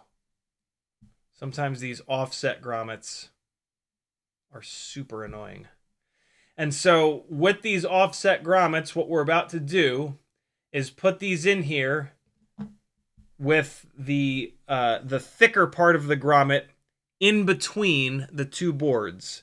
So thin part is going to go down. So this AIO is going to sit in the exact same spot as it did a second ago, but there's going to be much more grommet up above. And so if you get it started like that, you can sometimes come in with blunt-tipped tweezers. Ooh, nice. Okay, so BetaFPV made the holes in their flight controller kind of like the perfect size. I feel like most manufacturers make these holes in the AIOs too small, and it makes it really, really difficult to get these grommets in and out. But that was not difficult at all.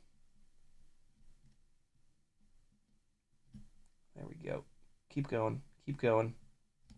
There we go. All right, so just kind of get it started there.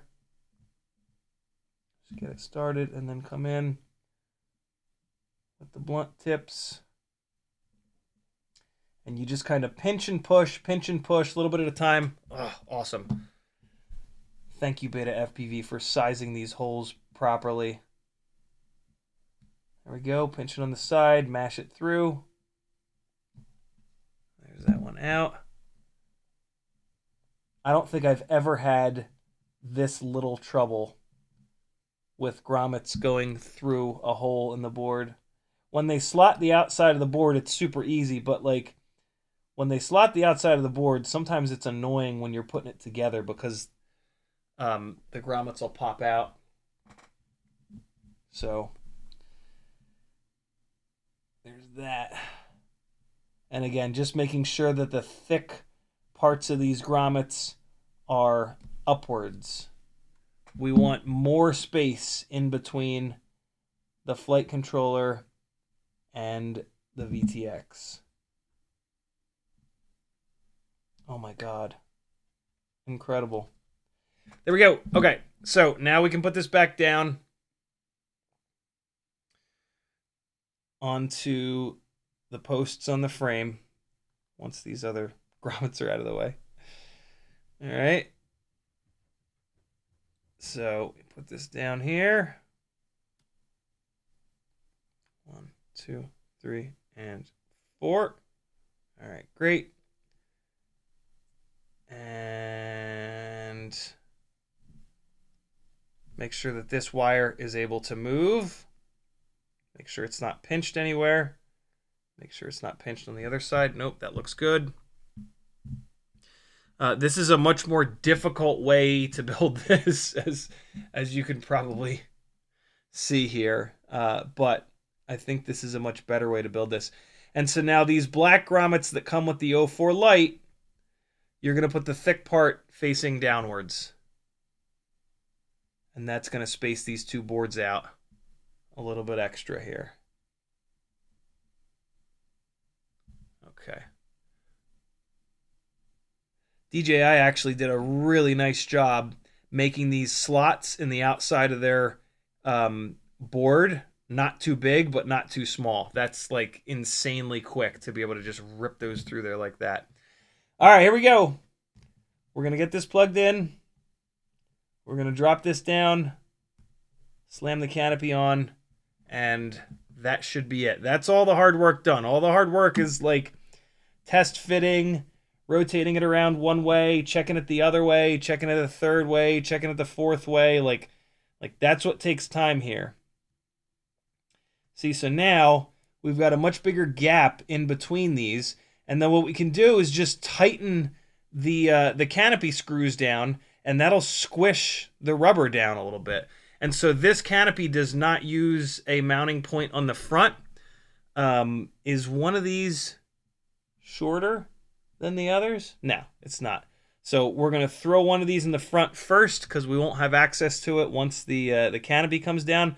When you're putting these screws in, make sure that you don't screw it in between the plastic posts and the rubber grommet. And the easiest way to do that is to screw it in a little bit here and then just pull on it. Just pull on the screw. If it's in between the plastic post and the rubber, it'll just pull right out. In this case, it's not, so we're good. So let's get this somewhat tight here. All right, that's looking pretty good. Let's see. Am I really not going to have access to it once this canopy is on?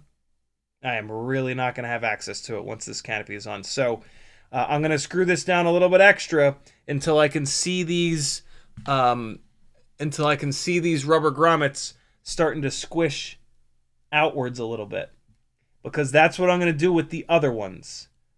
I'm going to screw these screws down a little bit too tight because I've got too much of a gap in between the flight controller and the VTX right now. So that's looking pretty good. Let's go a little bit farther with it. the more you screw these down, the stronger it's going to be too, because you're screwing more into that plastic post of the frame. And then just another little bit extra here. And yeah, those are ballooning out really nicely. That should be about right. Okay. So now we're going to line this up and get this canopy up here. Okay. We don't want to forget the antenna though. Now is when you forget to hook up your antenna and then kick yourself because you just forgot. I'm going to use my custom 46mm ORT Micro Vs. These antennas on the O4 are absolutely awesome. And I'm going to use one of my white ones here. I should grab one of the blue ones out of the bag, but I'd rather sell you guys the blue ones. I've got blue, red, yellow, black, and white on these now. And so let's get this plugged in while I have the canopy off. Especially because I don't think that the head on this antenna will clear. Will it go through there? Nope, it won't. So I kind of have to do this right now. Let's get this going here.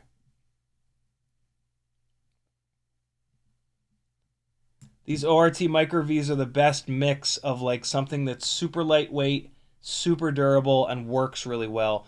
The True RC Singularity is going to work a little bit better in real multipath heavy environments, but it's heavier, it's bigger, and it has a tendency to sit closer to the AIO and the VTx, and that's going to block the signal if you fly like up above yourself. Now I'm going to take this antenna, this ELRS antenna, and I'm going to run it up through the canopy here, right up in the front of the canopy. I've got like a nice little space. Nah, let's run it backwards a little bit. We'll run it through the back part of the canopy here.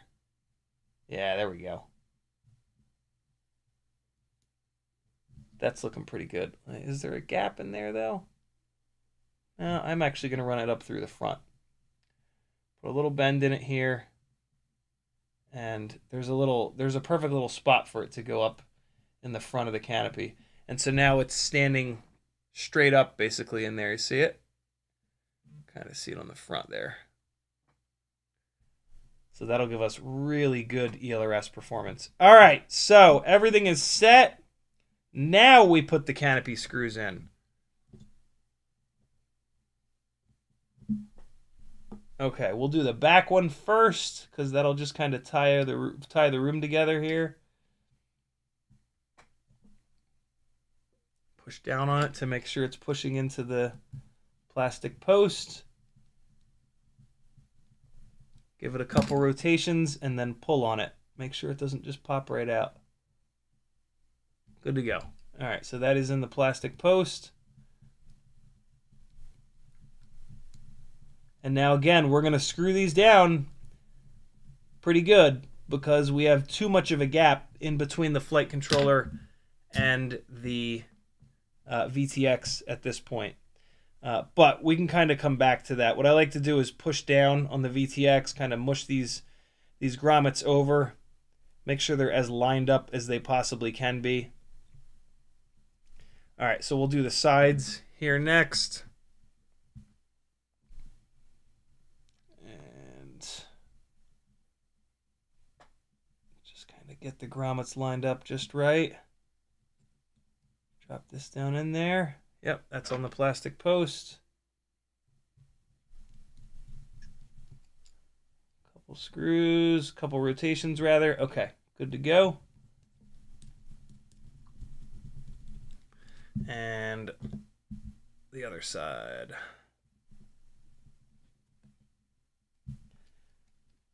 And so now that the VTX is being pulled down, these rubber grommets are starting to kind of like mash into each other. So you just gotta kind of moosh them around so that they're happy.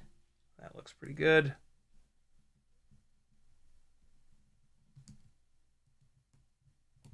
Okay. Couple rotations, pull on it, good to go. All right, so now we want to get these screws tightened up roughly the same amount, because otherwise your camera is going to sit sideways. You have to, with these double stack setups, this is one of the kind of craziest parts, is that you have to make sure that the left side screw and the right side screw are roughly tightened down the same amount. And it's not too hard. You just kind of look at it from the front and you'll be able to kind of see the gap in between. I'm just sort of making sure that these grommets are stacked up on each other properly, not trying to kind of like escape in there. There we go. That's looking a little bit better. Let me see if I can use these blunt tipped tweezers to get this guy a little bit happier. Like the top grommet, it doesn't have a plastic tube in it. It's just got this screw going through it, and the screw is fairly small. And so the top grommet can kind of try to move around quite a bit, basically. But you can get it. Just work it. I might actually need to loosen this a little bit because this is really fighting me. Let's loosen this back up.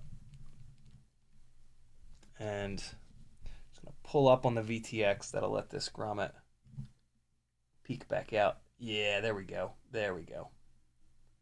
That's okay, cool. Now they're stacked up properly. Much better. Much better.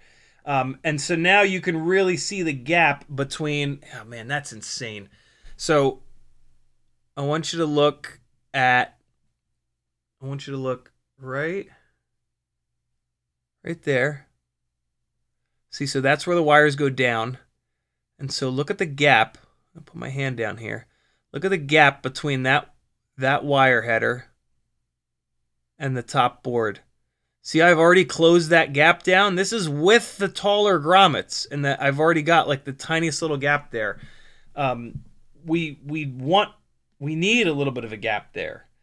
And with the other, with the shorty grommets on the flight controller, as soon as I started to tighten these screws down, that gap went completely away, and the two boards were pushing against each other, and that's not great.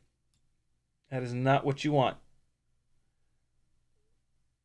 You want to tell me what you want. But it's got to be what you really, really want.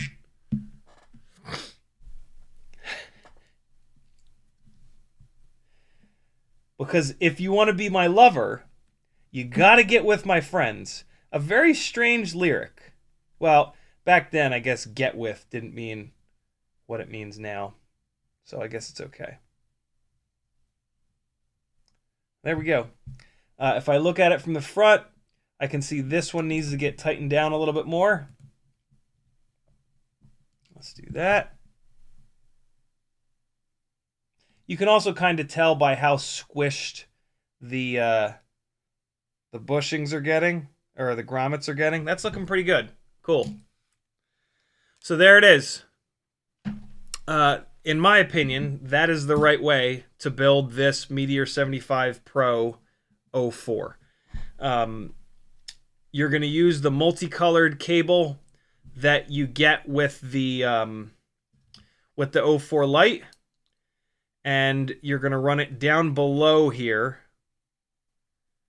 and you are going to have to do a little bit of fiddling here. I got to get these motors plugged back in. I was planning on showing you guys the setup in Betaflight, but, you know, we've set things up in Betaflight a million times. This is a bind and fly, so this AIO is probably pretty well set up already. All I, in theory, really need to do is get my modes set up, bind to it, obviously, and other than that, it should be good to go. I'm not going to update Betaflight because it is a bind and fly. I'm going to take advantage of, you know, paying extra for it to be a bind and fly. And yeah, I'll get this up in the air tomorrow. on these props first, and then I'll switch the props over. I'll have some flight footage for you. Also, I would absolutely put some E6000 on this UFL. This antenna can act like a little bit of a hook on the front here, and it'll pop that UFL right off. So if I was going to do a lot of hard flying with this, I would certainly put some E6000 right there. But I'm probably just going to kind of like test this thing, so it's not going to get... And since it has O4 in it, I'm not going to crash it really hard or blast it through Scraggle or anything like that. So I'm going to chance it and just kind of leave it like that. USB port is on the front here. I probably need to plug this O4 in and activate it and all that jazz. But yeah, there you go. Let's get an all up dry weight on it.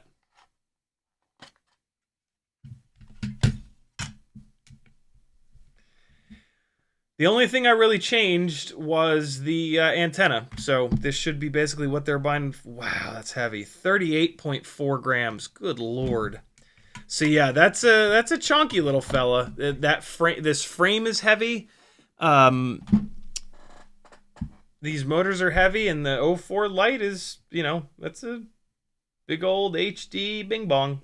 Also, we put that, we reversed this ELRS antenna, and then I'm running it upwards through the canopy here. So it's right behind this part of the canopy, just, in the most vertical orientation that it can possibly be. So yeah. I kind of wish I'd put this antenna through the other side here. Let me see. Can I sneak this antenna through? No. The head on the antenna is a little too big. Might be okay. We'll see. Almost want to put the antenna through these slots here, but the camera is right on top of them. Now is when you want to just kind of like look at your wires, make sure that they're not pinched, make sure that they're not doing anything weird. That's looking all right. Cool. All right, people. Enjoy the rest of your... Well, no. Let me get caught up on chat a little bit. I'm so sorry I ignored you guys. I knew this was going to take some time, though. And I wanted to get through that build, especially when I realized there was a bunch of stuff about like the wiring and the orientation that I didn't really like. Yeah, I really wanted to kind of dive in there. Hope that's cool. Render says also E6000 to keep the antenna stable in its little hole. I found the vibrations made the jello worse. God damn it, yeah. I was just thinking about that.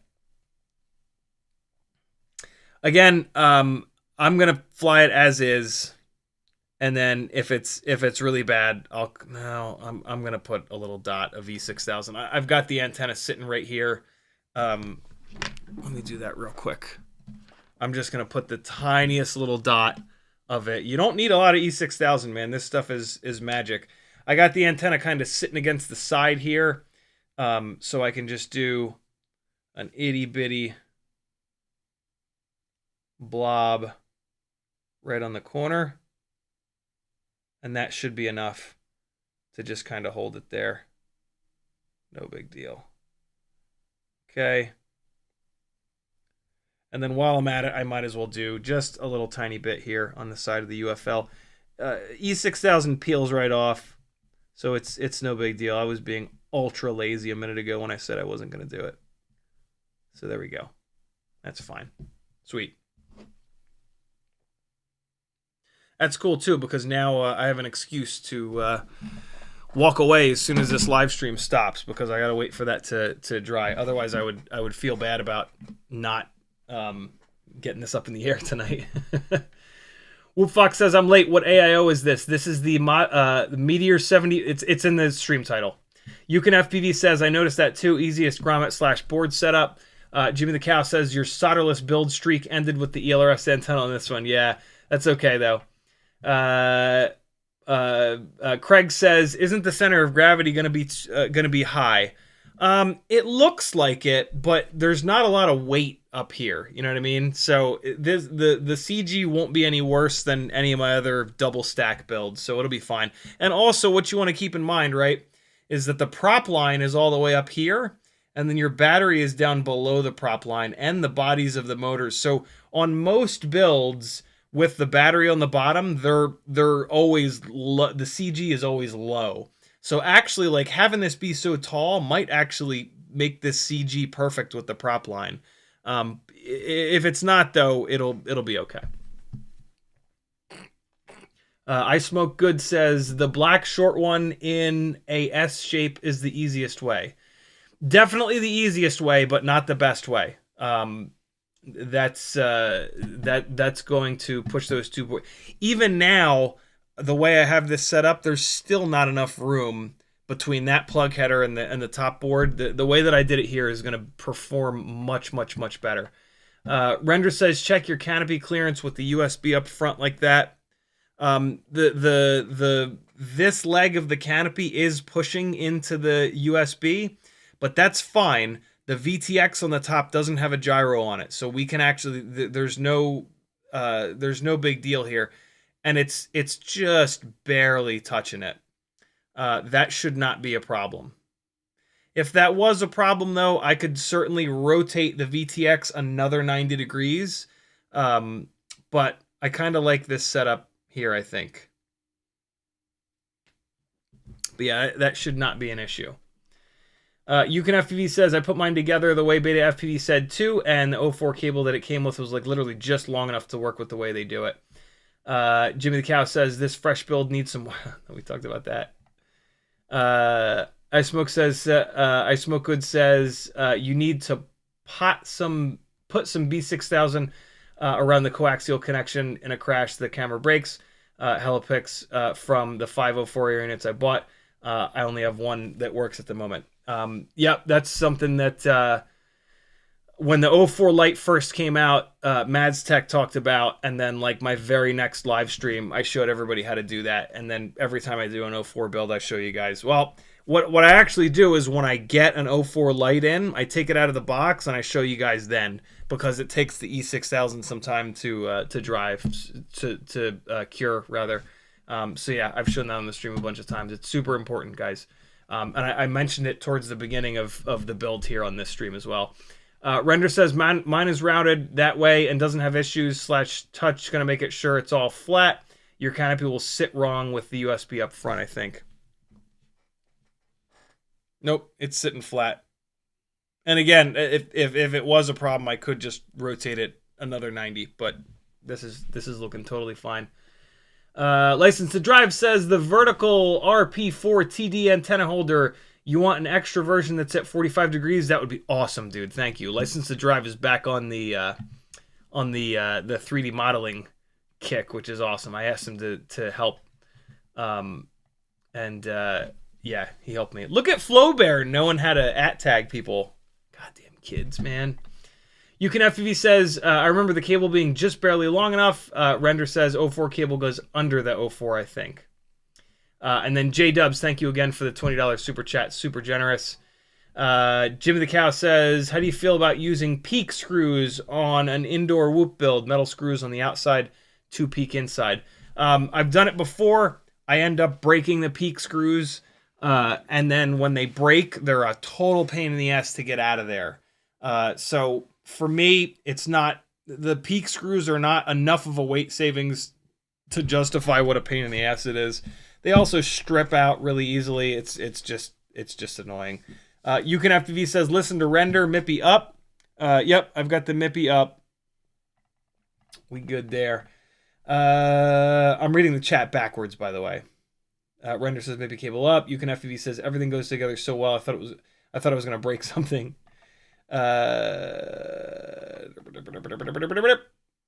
Howdy Newbie says, I think that's in the BetaFPV screw kit they sell. Indeed it is. Render says, I love mine. It flies a little lopsided on the roll. Maybe it could be tuned out using the roll pitch, but I haven't tried. It almost lobs itself because of the top heaviness. Really fun. Interesting. Render also says, are we doing 2S? Also, so you can't do 2S on this AIO. This AIO is 1S only, unfortunately. I've seen... oh, we got that. Okay, cool. So I'm caught up. Thanks for hanging, friends. Sunday, I'll have some flight footage from this thing. Maybe just with these motors, maybe also with the GEP RC. 1002 25,000s. Cool? Be good, friends. See you Sunday at 3 o'clock. CiottiFPV.com if you like these live streams and would like to see them continue. I'm totally crowdfunded. If you guys don't support me, I won't be able to keep doing this. So help a brother out. Join my Patreon. Buy some stuff off my Etsy store. Buy a t-shirt. Schedule some one-on-one time with me. Let's keep building the cool shit together and getting it dialed in and having more fun in the FPV hobby. I love you. Bye. Here's the... what is this? What was this one? Here's the Gemfan 7042s, actually. What happened here? Where's the... No, hold on. Hold on. Yeah, here's the Gemfan 7042s from the GoPro. At the beginning of the stream, I played you the flight footage from the Gemfan 7035 glass nylon tri-blades. Now, here's the footage from the 7042 polycarbonate biblades. And... love you, bye! Listen to this. Listen to it. Just listen to it. Listen to this. Listen to this sound.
Yeah.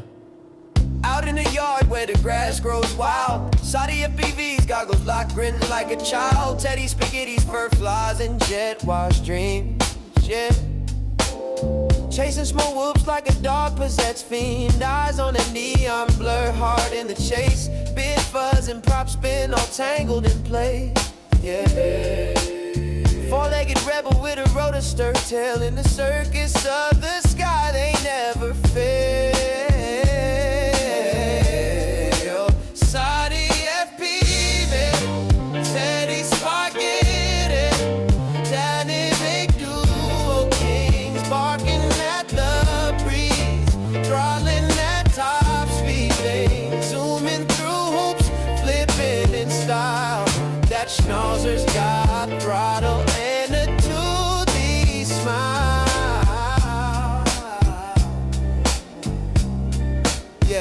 Yeah. Soddy's on sticks, Teddy's on paws, side by side legends breaking all the laws. Through the kitchen over couch scale terrain, backyard mayhem in their flight domain. No ground too sacred, no loop too tight. Fuzz fuel fury ignites the night. When pilot and pup lock eyes on the prize, every whoop they conquer is a fresh cut surprise. Yeah. Yo, Soddy behind the sticks, Teddy's leading the pack. Prop guard missiles unleashed, never looking back. No leash, no map, just freestyle Mike. They on the dog drone streets every day and night. Said whoops, hitting low, gotta nail the dive, Teddy. Push throttle up, feel the beast come alive. I see the neon arc, got the sticks locked in, Teddy. Yeah, let's rip this loop, ride the roar of the wind, Teddy. Yep. Yeah, CiottiFPV, Teddy Spaghetti, diamond and duo kings, barking at the breeze, throttling at top speed, zooming through